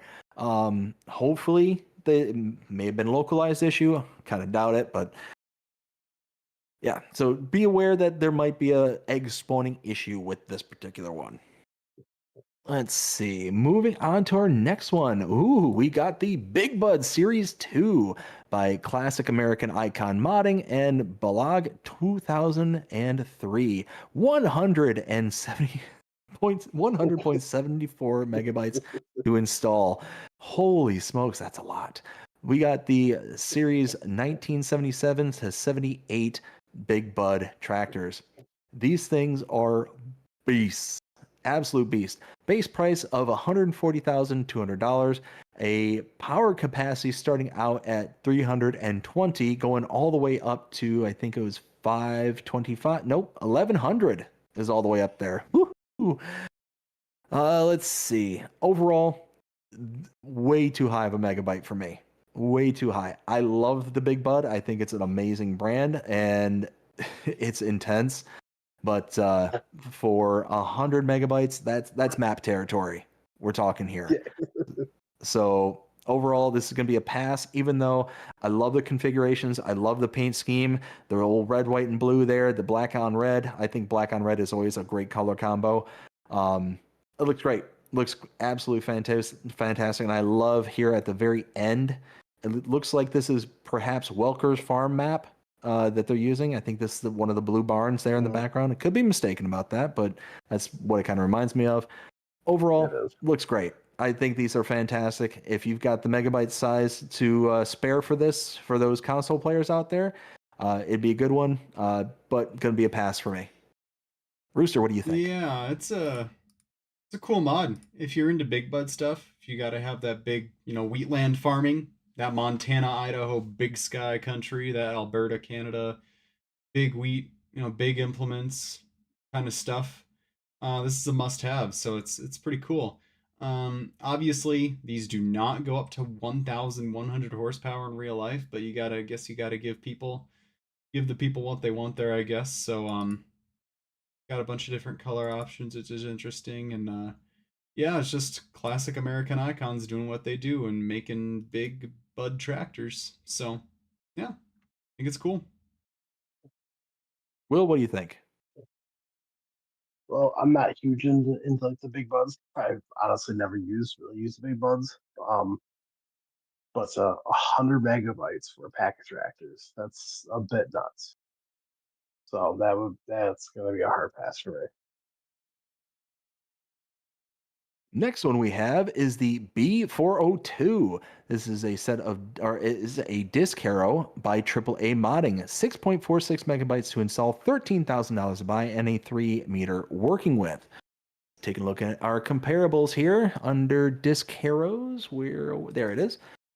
3 meters is going to put us in the Notch. I think it's Notch, Crossmax 300 territory, $9,000 to purchase that. So, and 3-meter working width for that.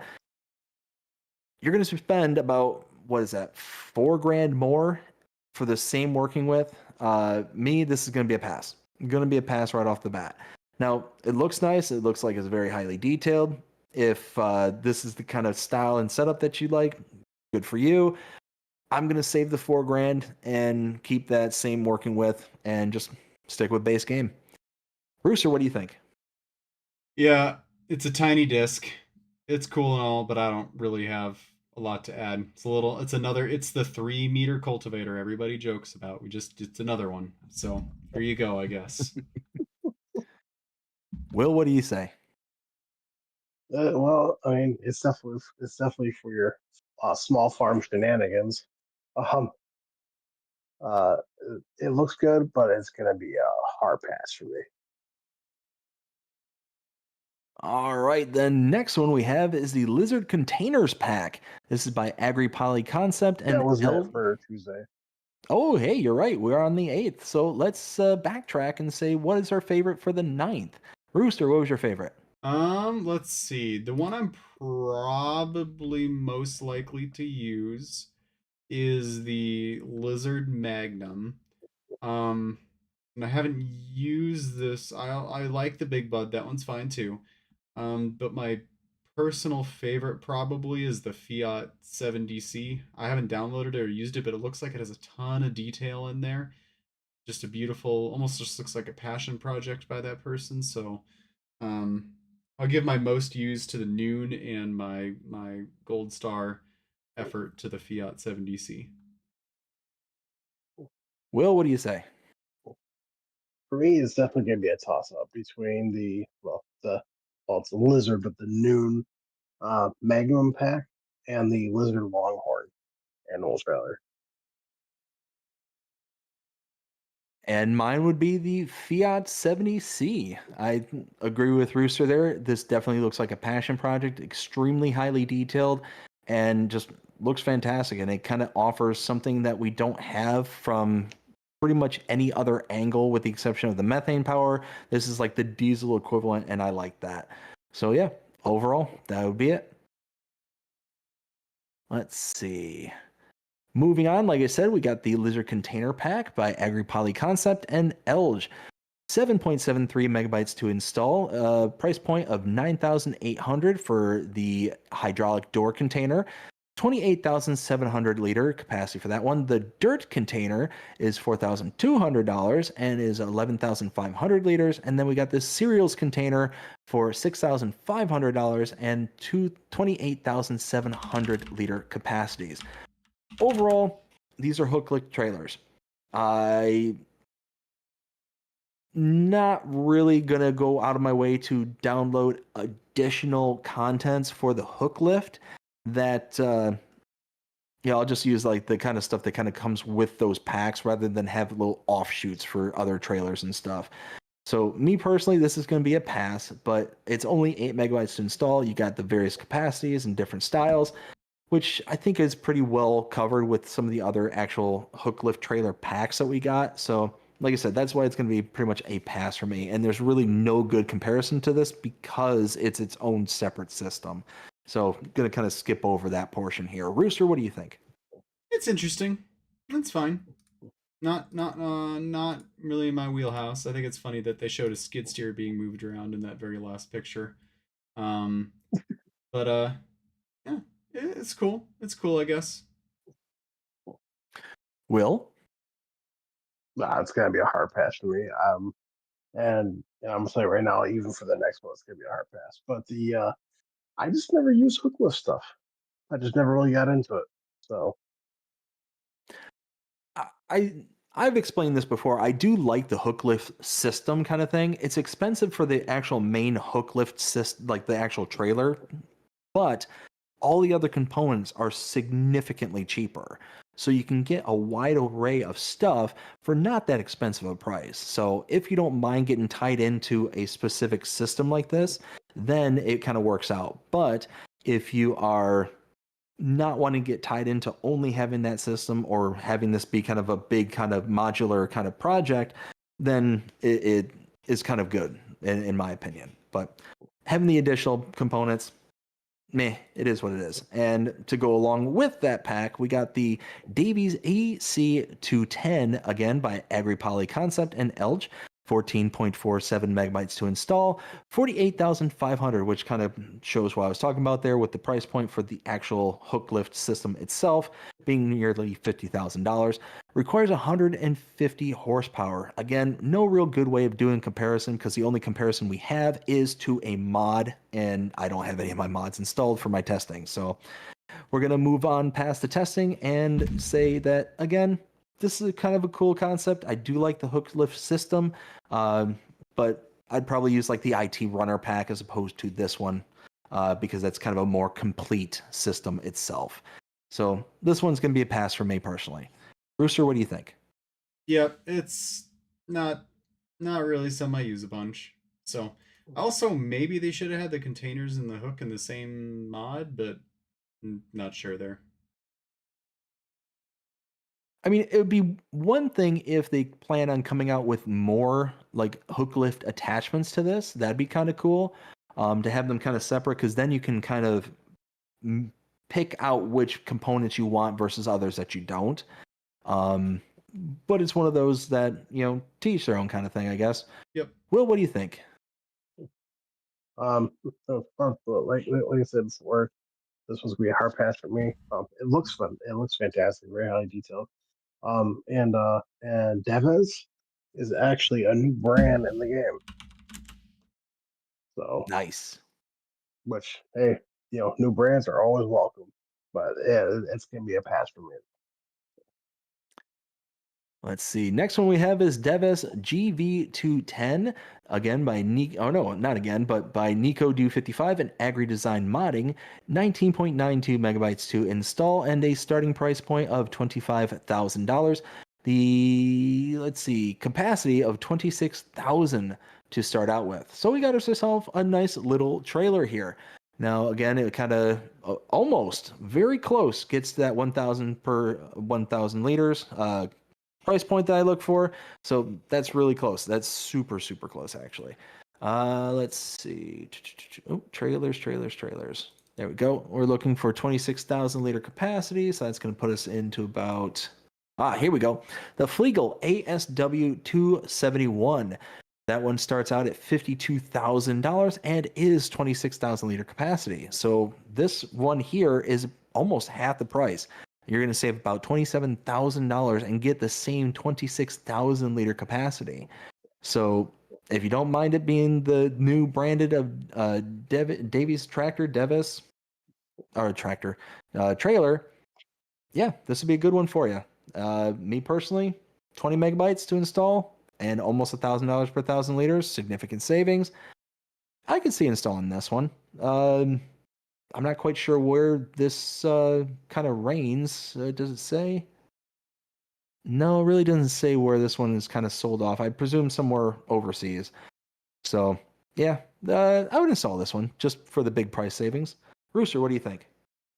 Yeah, it's a neat, cheap little trailer for European style farming. It looks like they may have gotten a brand deal with Deves, so cool, good for them. It's Agri Design and Nico Do. Yeah, that's cool for the Europeans, I guess. Will? Um, for me, it's gonna be a pass. If I'm gonna go with any trailers, it's gonna be those class trailers. So it looks very highly detailed though, and it looks fantastic. So, but it'd be a pass for me. Let's see. Next thing we have is the Lizard Mini 2.5 2.5R pack. This is a forage mixer by JMZ, 13.37 megabytes to install. And we've got a pair of mixers. We got the 2.5 starting out $5,500, 30 horsepower required, 2,500 liter capacity.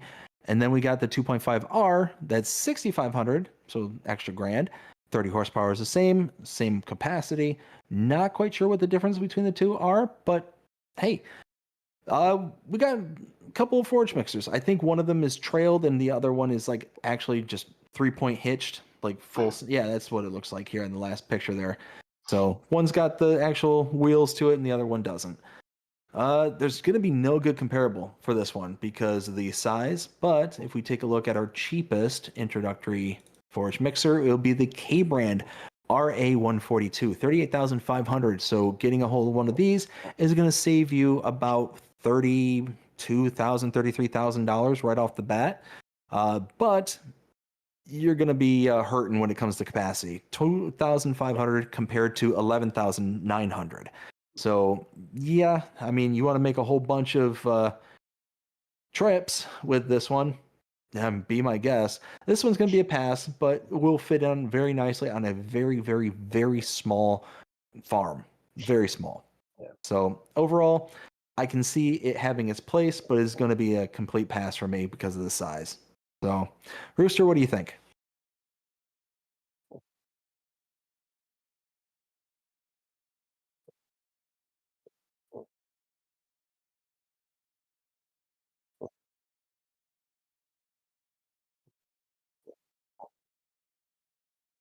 Will, what do you think? It's definitely for really small farms.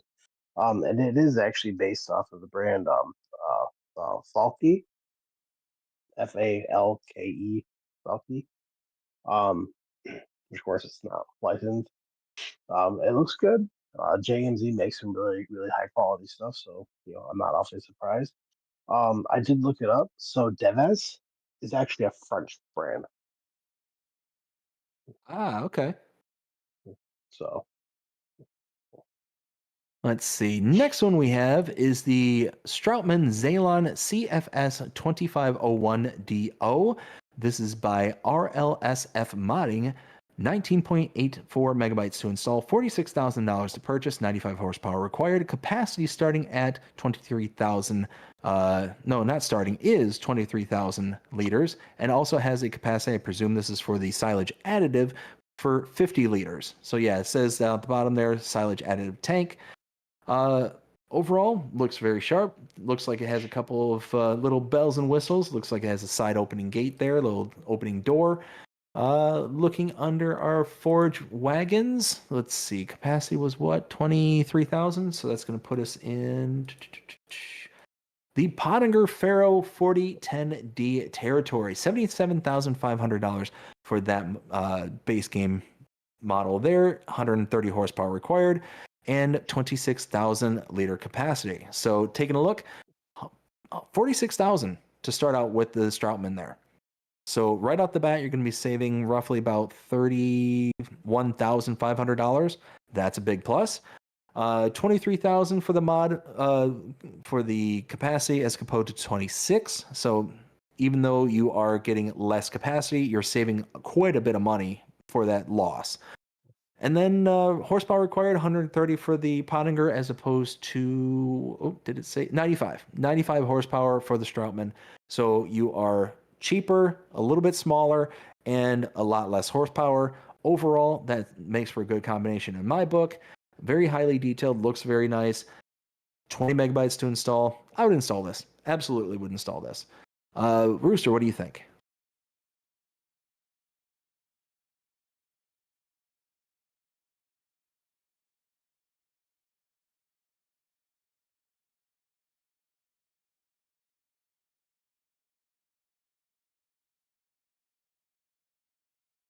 Will, what do you think?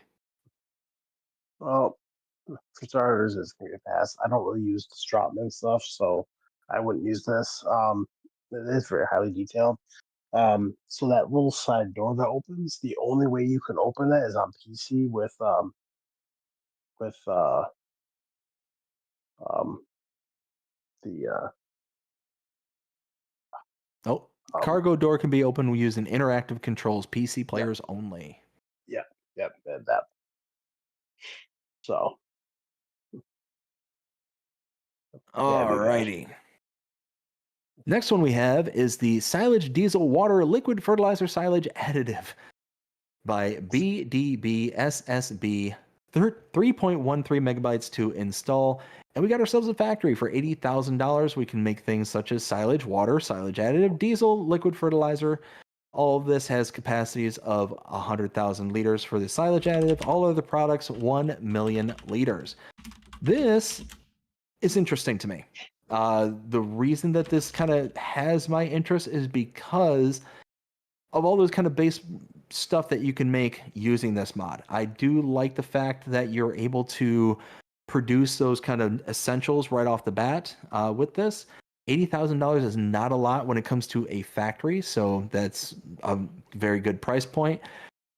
Now, the one thing I will say is that this kind of falls in the same category as the I forget what the other mod is, but it had the issue with the raw seed, where you could make actual seeds using raw seed, and then you make raw seeds using other products. But the production is super overpowered. Now, I'm pretty sure that this one kind of falls into that same category to where you're going to be able to produce a lot of product extremely quickly, kind of leaving us out of the realm of, quote unquote, realism kind of thing. So it's going to be a kind of a pass, kind of a not pass for me. It's going to be one of those that if I just don't care, I'm just playing the game just to play it, then this would be a good one. But if you're looking for that kind of flair of realism, it's going to be kind of a step away. But overall, I'm kind of on the fence on this one as well. Rooster, what do you think? I think it's cool that there's so many things you can do with this. Cool that you can do so much production. It's obviously it's a little bit complicated, but this is the kind of thing you build your save game around if you're really into it. It also says the liquid handling truck train mod is needed to fill equipment remotely. Looks like there might be a little bit of reliance there. But it's fine. I'm not a huge productions person, so not really what I'm all after, but it's fine. Will, what do you think? This would be a pass for me. And like I said before, I don't really use factories that often. There are some that I use, but I don't really use a whole lot of factories. It does look very, very good. One interesting thing is you can actually change the color of like the like the barrel looking things, like the silos that are built into yeah. So those are the only things that change color. So, but other than that, yeah, it'd be a pass for me. So.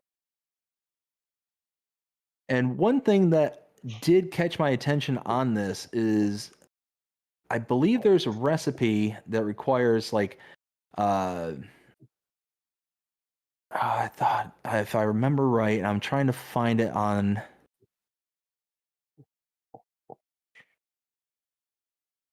Oh, you know what? We'll go ahead and skip over that because I thought I was reading somewhere where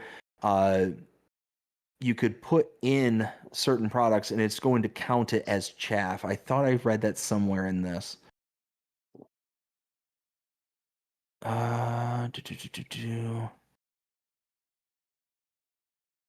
Yeah. Oh, no, there it is. Okay. When grass, straw, or chaff is tipped into the building, the product is automatically converted to chaff. So it's one of those that even though the recipes in the list here, you don't see like grass and straw as an actual incoming product, it will accept it. It just lumps it into the chaff category. So that was something that I kind of was like, wait, is this something that was broken? Because it's by the same modder, like I said, that made the raw seed production, and it was broken quite often. So I was kind of keeping my eye on that one. Moving on, we got the Poment T544X pack. This is a slurry tanker by JMZ, 28.53 megabytes to install. And we got a starting price point for one of them at 15,600, 70 horsepower required, and 7,600 liter capacity. Looks like we got the same capacity for the next one at 16,600, and same working width, but same, yeah, for some reason, self-supporting version. We'll have to look at the actual, because we got the frame version, we got self-supporting version. We'll see what the kind of differences are here in a second. And then we got the secondary ones here, where we got the price point of 19,900, 80 horsepower power required, and 8,000 liter capacity. And yeah, I mean, we got a set of slurry tankers. Taking a look at our closest comparable here, we've got, where is it? There we go. Likely is going to be the FarmTech Super Cease 800, $31,500 to purchase, 80 horsepower required, and 8,200 liter capacity. So the small set, we're going to take a look at that one at 15,600. That is about half the price of the FarmTech, which is really nice. 70 horsepower required for the mod as opposed to 80 for the FarmTech, so you're saving about 10 horses, and a working width of 14 meters as opposed to 15 meters for the FarmTech, so you're losing a meter. But with your saving about 15 grand, you're kind of in line with, you know, taking a little bit of a reduction for the working with. Yeah, overall, nice little brand. Looks really sharp. I like the details on it because you get the kind of like nice little paint fade on this. I'm sure that's in regards to like the layering for the dirt and like all that kind of stuff. Looks good. It's a nice little, what appears to be European brand. If you're looking for something for a very small farm, this would be a nice little fit for you. But for me personally, it's going to be a pass, a little bit high on the production or on the file size. And I think we got some other alternatives that can fit for this one, personally. So going to be a pass. Rooster, what do you think? It's a versatile little mod. It's kind of cool. But yeah, it's just a small European tanker, so not really up my alley. Yeah, it's fine. Will, what do you think? I I can actually see myself using one of these in that new upcoming DLC map from Giants. Plus, it's also from JMZ. He makes a lot of high quality stuff. So, I mean, for me, I would definitely get this. So, I mean, for that. Now, if I was playing on like my American map, no, I would not. So, For sure. Let's see. Next one we have is the Pig Farm by Namag Mods. Brain kind of short-circuited there for a second. 13.84 megabytes to install, $65,000 to buy, and a capacity of 87 pigs. So this one looks really good. Looks really, really sharp. This definitely has that kind of South American flair to it, so it's going to fit in on very specific maps. But we take a look at our comparables here. Let's see, for our pigs. Let's see, what was that? 80, how many did I say? 84, 87. That's it. Looks like gonna be, we'll say the pigsty will be our closest comparable. $67,000 to purchase that. This is 65. So you're gonna save about $2,000. Not too bad. The pigsty here, base game, it will hold 50 pigs. This will hold 87. So you're gonna pay a couple grand less and get about 37 pigs more. That's not bad. 14 megabytes install, also not bad. And if you're playing on a South American map, or at least kind of that vibe, there you go. This will be a good fit, but it's going to have that niche. So overall, it's nice. It's not going to fit on universally across maps, but I would install this if I was playing on a South American map. Absolutely. Rooster, what do you think? Yeah, it's a pretty efficient small animal pen for 87 pigs. Yeah, it's got that South American flair, but overall, it's pretty cool. Yeah. Will, what do you think? I definitely do agree that if you're playing on like a South American map, this is definitely gonna fit it.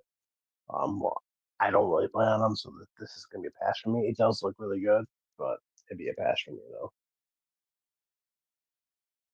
Let's see. Next one we have is the Old Wooden Wagon by Kanzi, 5.17 megabytes to install. We've got a price point for the wood of 150, or new. Or I'm sorry, old. for wood is 150. For new, it's 750. For the box, it's 350, 350 or 1250, capacity of 2,000 liters. With the extension, it's 400 and 1300. So again, old new, 3,000 liter capacity, or barrel 450 or 1450, capacity of 2,000 liters, and a working width of 2 meters. So all sorts of different configurations for this specific trailer pack here. Uh, Overall, this is nice. I think this is kind of a really cool, old school looking kind of trailer. If you're looking for something for a very, very small farm, this will be a good option. And for less than 6 megabytes, I think this is kind of a unique enough thing to where I'd be like, you know what? I'm going to install this just because of how unique it is. So yeah, I like it. I would install it. Rooster, what do you think? Yeah, it's cool to have an old wagon that can do a lot of stuff like this. I've actually experimented with mods that are similar to this before, and I might release one someday like it. But yeah, this it's hard to complain. It's just an old little wagon that's gonna get the job done. Sometimes you just need something you can throw stuff into or move liquid around in, and it's cool that it has a rusty paint option too. So yeah, that's cool. Absolutely. Will, what do you think? I could definitely see someone using this from like start from scratch. Especially the way it is. Um, it definitely looks really good. Like the wood texture looks phenomenal. Um, is this something I would use? Probably not. But I mean, it is pretty neat to have though. You know what? And the way I see it, like any new mods we get are always welcome, even if it's something that I don't like, you don't like, Richard doesn't like, someone out there likes it. You know. So, but yeah, it'd be a pass for me though. All right, next one we have is the New Holland T6140 6160 by Just Farming. 34.73 megabytes to install, a price point of $117,000, power starting at 143. And we also have the front loader as a separate portion of this for $8,000. So overall, I mean, we're talking 35 megabytes to install this one. And a lot of that's going to be coming from the kind of additional bells and whistles from the doors opening, the windows, the sunroof, things like that. Um, Looks like a good, highly detailed mod, but again, for me personally, I'm not that huge on like having the extra bells and whistles of opening windows, opening doors.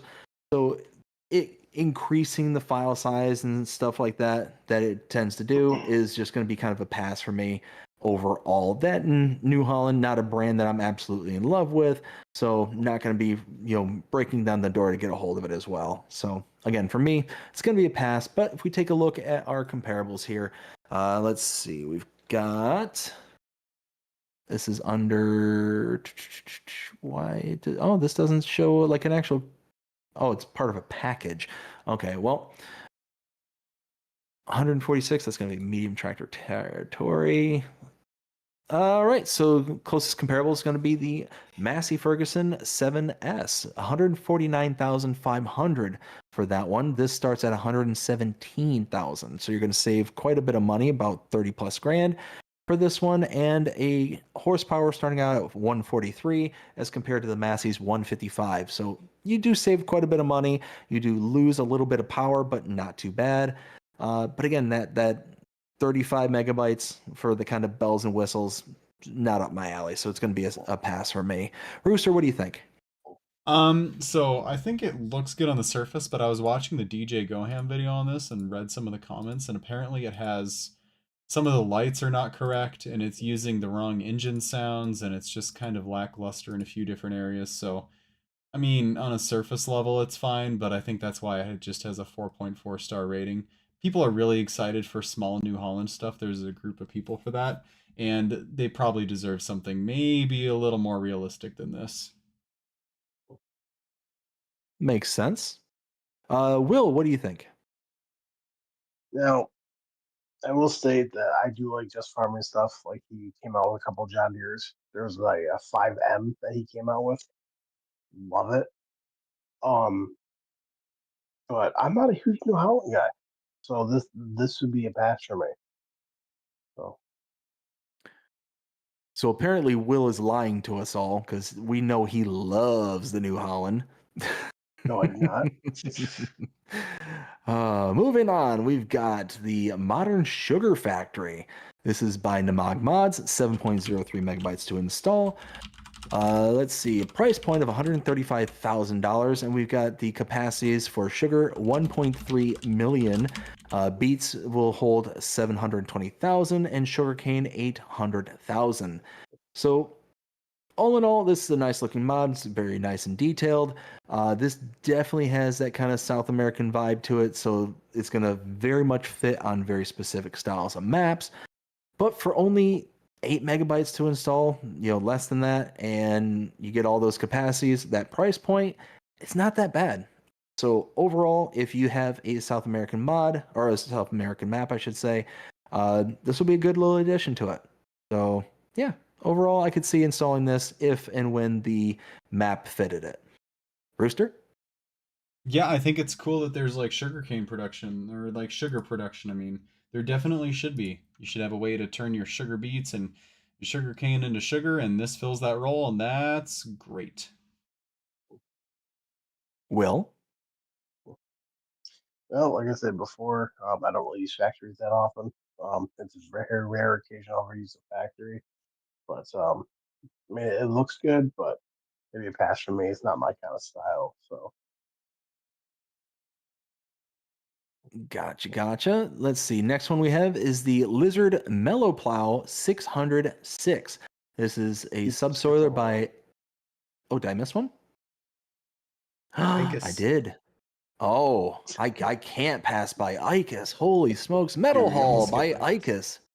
Icus. I almost skipped Icus. How dare I? It must be because I'm changing outside. 3.58 megabytes to install and a price point of $50,000. You know what? Copy and paste everything what we said from the past to the current here for Icus. Both Will and I, we absolutely love Icus's mods. This is no exception. Very nice detailed, good American style to it. Big roll-up doors and all that. Got the sunroof, or the skylights, I should say. Looks fantastic. I absolutely love it. I love the metal structure on the inside for the supports. It's absolutely cavernous, and for $50,000, you can't beat the price point. So yeah, install this one all day, all night. Rooster, what do you think? It's nice to have these big sheds, and Icus is coming in clutch here. Roof options, color options. Yeah, this is a great one to get. This is a great get. There's a reason it has like 4.9 stars. Yeah, definitely a download here. Will? well, of course, it's like I have every single Icus's stuff installed. um, the the like the best part too is that when you change the color, like you can change it to red. So you just have like the sides red and the trim red. You just have the roof white, and you could pick different kind of colors that you want, or you can have the whole thing red. Um, but for roof options, you can actually have it with with the with the skylights or without the skylights. So Oh, nice. I think it's pretty awesome. There is one little flaw in this shed that who was it? Andy Farms found. I placed it down just to go check it out, and he's not wrong. I already reached out to Icus. He is going to be fixing it. But the so it so like the little man door that's on the side of the building. There's no trigger to open it. Okay. How dare you speak ill of Icus? That stinks. I told him, and he goes, he responded back to me right away, and he goes, "Oh, my bad, I completely forgot to put a trigger in there." Oops. Sounds fixable though. Oh yeah, mistakes happen. All right, now we're on the Lizard Mule Plow 606 by Alexi Modding and Starter Modding. 4.59 megabytes to install, $6,000 to buy, 120 horsepower, and a working width of 2.3 meters. So we have ourselves a subsoiler here. Again, looking at our comparables for subsoilers at 3 meters.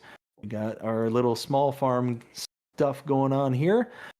Closest one is going to be the AgriSim Combi Plow Gold, $10,000 to purchase that one compared to $6,000 for the mod. So we're going to save a little bit of money, $4,000 to be exact for this mod. 120 horsepower is required for the mod compared to 110 for the AgriSim. So you're going to put in about 10 extra horsepower that is required. And the working width for the mod here is 2.5 compared to the AgriSim's 3 meters. So you're saving $4,000, you're losing about half a meter worth of working width, but you're spending about 10 extra horsepower to be able to use it. So overall, it's going to be, kind of sort of worth it. For 5 megabytes, it gives you a different option if you so choose. For me, it's too small for me to really kind of put my money behind, but I can see somebody who wants that kind of small farm feel to have something to go along with their small farm. So for me, it'd be worth it. There's nothing against this particular mod that would kind of disqualify it from me personally. Just doesn't fit my play style. Rooster, what do you think? 0 stars. It is a subsoiler, but you can clearly see that it is plowing in the screenshots. Why? It's a subsoiler. Ooh. Let it be a subsoiler. Not everything. I'm guilty of this. I'm trying to correct my mistakes, but it's not a plow. So you have a much keener eye than I do, because I did not even notice that until you said something. So Are you seeing this too, Will? Yeah. In the second screenshot, yeah. Yeah. I completely blazed right past that, but you are not wrong. Will, what do you think? I mean, the mod looks good. Don't get me wrong. But this is definitely for your small farm shenanigans, and I definitely have to agree. If it's a subsoiler, why is it just plowing? So maybe a pass. All right, next one we have is the Kroger TAD22 by DW Modding, 11.17 megabytes to install, $95,500 to purchase. So this is a dolly? Dolly, yes it is a dolly. For $95,000, holy smokes, that is a lot of money for a dolly. Now, I never used dollies, so I have no idea where to find the dollies for comparables. Where are they? It'd be under miscellaneous. Yeah, they're in miscellaneous at the bottom. Oh, aha. Well, the one we have here in base game is the Crampy Dolly 10L. $18,500 to purchase that. So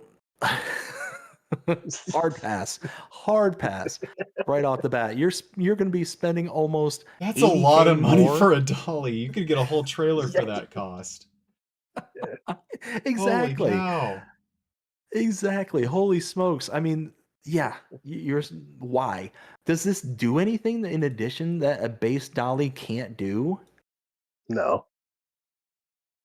Okay, so yeah, hard pass, full sentence stop, 12 megabytes to install as well. Yeah. Rooster? Yeah, sorry, it's a no. That's a no from me. Will? It is a hard pass for me. It looks good, but there's no way I'm spending $95,000, $98,000. I'll buy a whole new truck at that point. Yeah, right. I'll put it to you this way. For that $95,500 that you could purchase this dolly for, you could buy everything from the base game miscellaneous category and still have money left over. That's awesome. Oh my goodness. Well, the next one just so happens to be a little bit familiar here. Look at here. We got the John Deere 825 row crop cultivator. I wonder why this seems so familiar. Oh, it's by Rooster Mods. Wow. Go figure. Yeah. 5.86 megabytes to download, and this is under the weeder category. $10,500 to purchase. And we've got a minimum required power of 55 horses. and a working width of 15 to 30 feet. So that's very American of us. Let's go. So under the weeders category, let's see. Anybody here know what meters is to feet? It's about 3-ish. So it's 9, and it's 9 meters, the biggest. Yeah, so 9 it's meters. So, yeah. oh, sorry, Rooster, what was that? No, 1 meter's about 3-ish feet, give or take. Kind of like yards. Meters and yards are very close. Gotcha. All right, so we got one that's going to be an in-betweensy here between the Gornek and the Pottinger. So you can see here, base game, we got the Polar 600 at $6,500 and the Pottinger at $36,000. So this being at $10,500 puts it far closer to the Gornek than it does the Pottinger. That's really nice. And it gives you about an extra 3 meters to the Gornek. So this is not to stroke Rooster's ego whatsoever, but this is brilliant. I love this one. Absolutely love it. And when you're talking for less than 6 meters I'm sorry, 6 megabytes to install, what I also like about this, and Rooster, correct me if I'm wrong, but this one has multiple attachment points, doesn't it? Like you can use it as like its trailed version, and then you kind of pivot it around, and then it's its actual working configuration. Yeah, so correct? it can transport very narrow. Basically, like usually if you have like a 12-foot wide or a 12 row implement, like 30 feet, like 9.2 meters, you're gonna fold down into like an 8 row wide sort of implement. But this you can transport it like less than the width of like a 6 row implement. So it can be transported very narrow, and I know this is not everybody's favorite, but I thought it's really unique to have a sort of end transport like that. You don't see it very often. It's a lot. Some people would prefer like the hydraulically folded version, and I totally get that. But doing it this way let me just use so much more like configurability and different row widths and stuff like that, and all these different options and features. Um, yeah, I thought it was really unique and kind of cool, and it was definitely something that was sold and used by a lot of people, so it's perfectly realistic. It just turned out to be a total pain in the butt to code this thing, because every time you go to a different like row width configuration, you have to move where things are bolted onto the frame. And after you do that, then you also have to change the animation because the wheel has to move a different distance to go from the leg stands to like the transport frame. And so that distance and location XYZ wise is different. So every single configuration has to have its own separate like animation, and it's a really complex web of different like animation configurations and stuff like that inside the code. So it's got about as many XML lines of code as like a combine would basically. It's so but yeah, it's pretty cool. I'm pretty, I could ramble on forever, but I'm pretty happy with this thing. There's a lot of little details to it. Like if you actually use it, you'll notice that the coulter blades wear from the outside in. So when it starts using it, the shanks will wear at the tip, and then that wear will gradually climb up the shank. As you use it more and more, same with the coulter blades, it'll wear from the outside in. The rolling shields will also wear from the outside in, and they wear different on the inside to the outside because that's kind of how it wears out in real life. You can see actually if you look closely at each row unit, there are and all those S tines there, all the little vibrating shanks, they're not all the same. They're actually 3 different vibrating shanks for the front, the middle, and the back. Because in real life, you would use a more narrow one for aggressive, narrow cultivation, and then the middle one is kind of in between, and then the back one is a very wide triangular sweep just to kind of clear everything out. So there's a lot of little details on this thing too that if you really look, you'll really see. Also, the chains are 2D. I used Giant's 2D chain system. I thought that was pretty neat. You'll see the units bouncing up and down in the field. I know that there's a couple row crop cultivators that have been converted where the units are kind of just static and they just sit there rigid. But I don't know if you use the 825 and 19 or 22, when you set it down, the units will actually like lift up because they hit the ground and then stay there. And then they'll actually bounce along in the field as you kind of roll along. So there's lots of little details on this thing. I tried to be as authentic as possible. I was even like texting farmers and messaging farmers on messaging boards to get measurements for the different parts on this cultivator to try to make it as accurate as physically possible.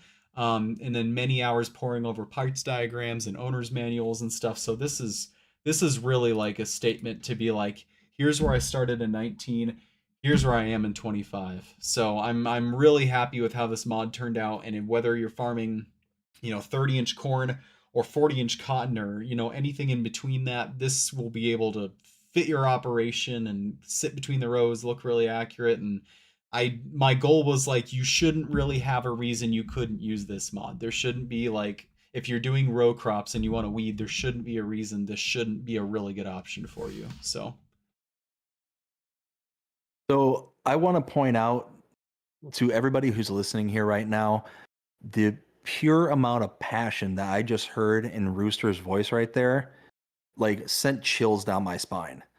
I've never been more entranced about listening about a weeder than I have right now. And I'm not even playing. Like, I'm being genuinely serious. Like, that was like I was captivated right there. So I worked on this good thing on from you, man. January. I modeled it from January to like, I think I submitted it like late July, and I started modeling it like mid-January. So it was quite a journey. Wow. And if you even Yeah. look at the rims, those are not base game rims. I had to make custom 4-bolt rims to actually like meet the size criteria and stuff. I didn't just slap on base game Giants rims. I handcrafted those to like actually be like 4-bolt rims, and I'll probably use those on a future project where those are required. So Well, on the behalf of myself and the rest of the FS community, let me extend a genuine thank you for the amount of attention to detail that you put into this and everything else that you're working on. Um, you know, myself and many others notice that the labor of love that modders like yourself put into their mods, yeah, we're always excited to get that new mod to come in the door. But we see a big difference when it comes to mods like this, where you can tell it wasn't just something that was just slapped together and put out there for the sake of expediency. This is something, like you said, it took you a very long time, and you can tell. You can tell just by looking at these screenshots. And then once you actually get it in the base game, or you actually get it in the game, you can really see the passion that was behind it. And this might be like, some people may look at this and be like, oh, it's just a weird. No, no, no, no, no. No.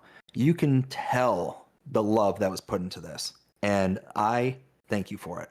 Genuinely thank you. there's a lot of people out there making really great North American mods, and I'm just trying to be one of them. And my goal is just always like, when you use a Rooster mod, when you use something that I make, I want it to feel super authentic and realistic and genuine, and I want you to feel like the creator knows about it and loves it and cares about it. And that's why I throw in all these like details in this description here. Like, a lot of modders just throw stuff up and they give like, here's how much it costs and here's its width, and there you go. I try to like, just type up some context in there, like, what was this thing? Why was this thing made? When was it made? What was its purpose? I don't know. I want you to really, I'm just trying to share the passion that I have for this stuff with the passion that I'm just trying to share this passion that I have basically for this stuff. So I know it's niche. Not everybody uses weeders, and that's perfectly fine. It's probably not going to get the most downloads. The hours put in versus downloads gotten out is probably going to be an abysmal ratio. But I personally am super happy and proud of this mod, and I think it's right up there with one of my favorites. So anybody that really wants a good weeder, go go enjoy, just enjoy, and know that this was made to be as authentic as I realistically could get it. So Well, and the one thing I will say as well is that it's currently sitting at a 4.8 with 54 people voting on it. And I think that's a crime that it's not higher than that. So I almost never get that's just me. but it's fine. I think some people expect it to be a cultivator, like a field prep cultivator, but in North America we call these row crop cultivators, right? So maybe it's just confusing off the bat to some people. So I don't know if you had any thoughts on all that rambling I did too. Yes, Will, chime in. I love it. Like, I'm not kidding. Like, as soon as because as soon as I was going through the mods, and as soon as I saw the pop up, the very first thing I did was go right to my Xbox and install it. I've actually been waiting for this. This is like my main weeder I go to now, if I use a weeder at all. Um, the other two that I do go for are both from Giants. Um, but this is the main one I usually go for. I love using this one, especially when I'm starting small and working my way up. This is absolutely brilliant, and plus it's a John Deere. I mean, you can't Yeah, even go wrong with yeah, that. it doesn't So, get. And this is made 1982 to 1996. Like this is an 80s mod, and it's also a 90s mod. Like this was sold at the same time as like the John Deere 8000 series and 7000 series was being released, right? So this fits into a good little range there. I feel like, um, yeah, I'm pretty happy with this thing. I also left all of the parts like separated inside the i3D. So if somebody really needed like if they really had to have a different spacing or they wanted to adjust things around if like they wanted to, I guess, for their own operation, they could totally do that. I almost made the rear shank like mouse controlled so that you could like lift the rear shank up and down because that's what the U-bolts at the back allow you to do. Like this thing is covered in U-bolts and in pins and hooks that you could adjust it to fit your operation. I almost included some of those features, but I ended up not doing it. But yeah, it's also that little Easter egg is that anybody that really knows what they're doing, I'd prefer they not re-upload their own version. I really would prefer that. But if they really know what they're doing and they have to have it their way, they can download the editor and even like tweak the bolt locations and shanks and stuff to be how they want it to be. So, um, yeah, I'm pretty. It's not 1000% perfect. You can never get it that way. Quite frankly, it's just a game at the end of the day. But I did everything in my power to realistically make this like as close as you probably could ever expect it to be. So I'm pretty proud of this, and I know that for the people that like this mod, they'll really love this mod, and this is just a love letter to like that whole era. Because before we had chemicals, you got rid of weeds by weeding. Like there was not an option. Like in the 80s, you didn't just whip out Roundup and put it in a sprayer and and go spray your field because that didn't exist, right? And if you did spray it with an herbicide, it was going to kill your crops because we didn't have the like genetic modifications to make it Roundup resistant, right? So this was your option. Like there wasn't another way to do this. Everybody had a weeder, and that's why every farm has a weeder sitting in the weeds somewhere in the back, because at one point this was what you did. And so if you really want to like do a role play series, or you really want to be authentic, or you want to do it like this is it. This is what you're going to use. So I figure like let's give the people something. I was really looking at the IH. I'm sorry, I'm just going on a complete tangent. But I was looking no, at, you're good. there was a 12 row Case IH weeder that came out for Farm Sim 22. It was by Exoblode or somebody like that. And I kind of looked at that and I was like, well, this is bigger than my 6 row, so more people are probably going to use it, but it like is using default Giants wheels. The row units don't move up and down. It's kind of sparse on detail, and I kind of like thought to myself like I'm not going to let another mod beat me just because it's wider and it'll get more acres done. I want to make something truly authentic and truly like crafted with all the passion that I put into everything else. And also be wide enough that people will consider using it, like a full 12 rows, like nine meters wide, basically. Um, and I just wanted to also go back and do the things that I skipped the first time I made this back in like 2021 with the rolling shields. I skipped the spring options, the different width rows between the different units. I wanted to just do a complete finishing set, and I just wanted to like kind of put a period on it and say this is what I can do and this is what the community deserves. So I'll cut my rant short, but I just wanted to kind of share this because I've had this pent up for months with all that. So I made that trailer, but I really should have made a full blown video about the creation from start to finish and why I did this stuff. But I guess I'll just do it on your stream first anyway. Now, now, Rooster. Now is your John Deere 400 rotary hoe coming back? So that's an interesting point. You really know your stuff because I haven't released the rotary hoe for 25 and I only made it for 22 and 19. The first mod that I made from scratch was that 15-foot John Deere 400 rotary hoe. That was the first mod that I ever made from scratch. I started modding in 2018, early 2019, and then I modded for a few months and then I took a break and then I came back and said, I'm gonna do everything from, not everything, but I'm gonna like make mods from scratch from now on. I'm gonna make it from turn it from a Blender cube into my vision of what a good mod should be. And the first thing I did was like make a authentic as possible 400 rotary hoe. And to be honest, I went overboard because the thing was like 500,000 triangles. I like made it way too detailed, and I submitted it to Giants, and they said this is too much. This is too much detail for ModHub. You got to trim it back. And I went back to the drawing board and I cut the tries in half. I cut the polys in half to like 250,000 triangles. And I submitted it again, and they said this is still too much detail. So I scrapped the entire thing. I used the toolbar, which is the exact same, to make the 825 cultivator, and that's how I got on ModHub for 19. In 22, I I was busy doing other stuff. I just converted it on PC, the 250,000 triangle version, threw it on my itch.io, and called it a day.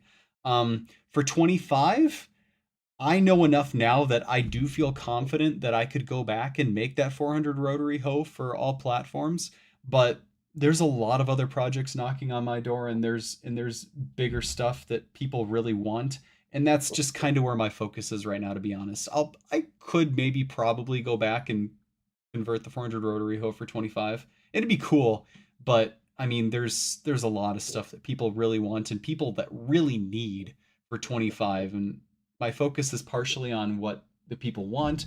My focus is also partially on when I try to play with just ModHub mods, it's very clear what's missing from an American perspective. So my focus has shifted a little bit more to like the wants and needs of the community rather than my own personal like vendettas. So Because I remember that because I do remember when you and I were chatting on Messenger.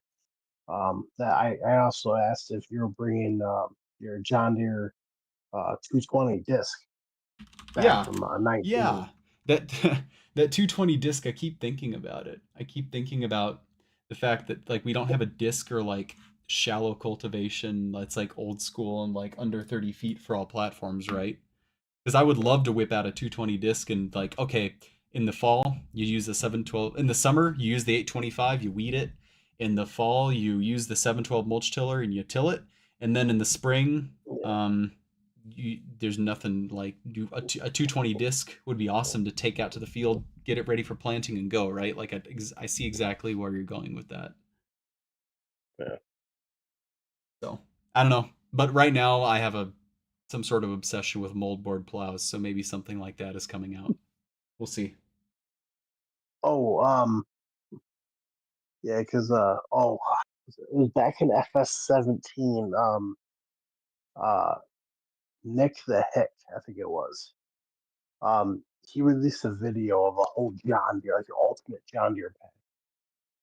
There was a John Deere modem plow, or well, chisel plow, or however you want to pronounce it. Um, uh, I'll just see if I can find it again, and I'll give the name to you because it was basically like a smaller version. That's definitely like an older style, and then when you unfold it, like it shifts all the way to the other side, and then when you fold it back, it shifts to the other side. Yeah. So, but Nope. I'm working on more stuff. Do not worry. There's more on the way, and whatever spare time that I do or don't have. And I am all on board for the old school 70s, 80s, 90s Deere. You know, I've even dabbled in like IH and other stuff. I'm not against the other brands. So, just, I mean, stay tuned. I want to do this kind of stuff for a lot of things. So, Well, we certainly look forward to whatever you have coming down the pipe here for the future. So, again, thank you very much for all your hard work because Yeah. it's paying off in spades. thank you. I think I actually got to drop now because it's getting kind of late here. But I really appreciate you guys having me on and going through the mods and getting to share my thoughts. And you guys are wonderful hosts. Maybe we'll do this another time. But heck yeah. I really appreciate it, guys. Yeah. Yeah, no problem. Well, hey, thank you so much for stopping in and hanging out with us here tonight. Look forward to having you back hopefully one day, and maybe in other capacities as well. Yeah. Yeah, definitely. I just I hope you guys have a good time, and yeah, I've seen the show before and enjoy it, and I hope you guys continue to do it, and yeah, have a good one.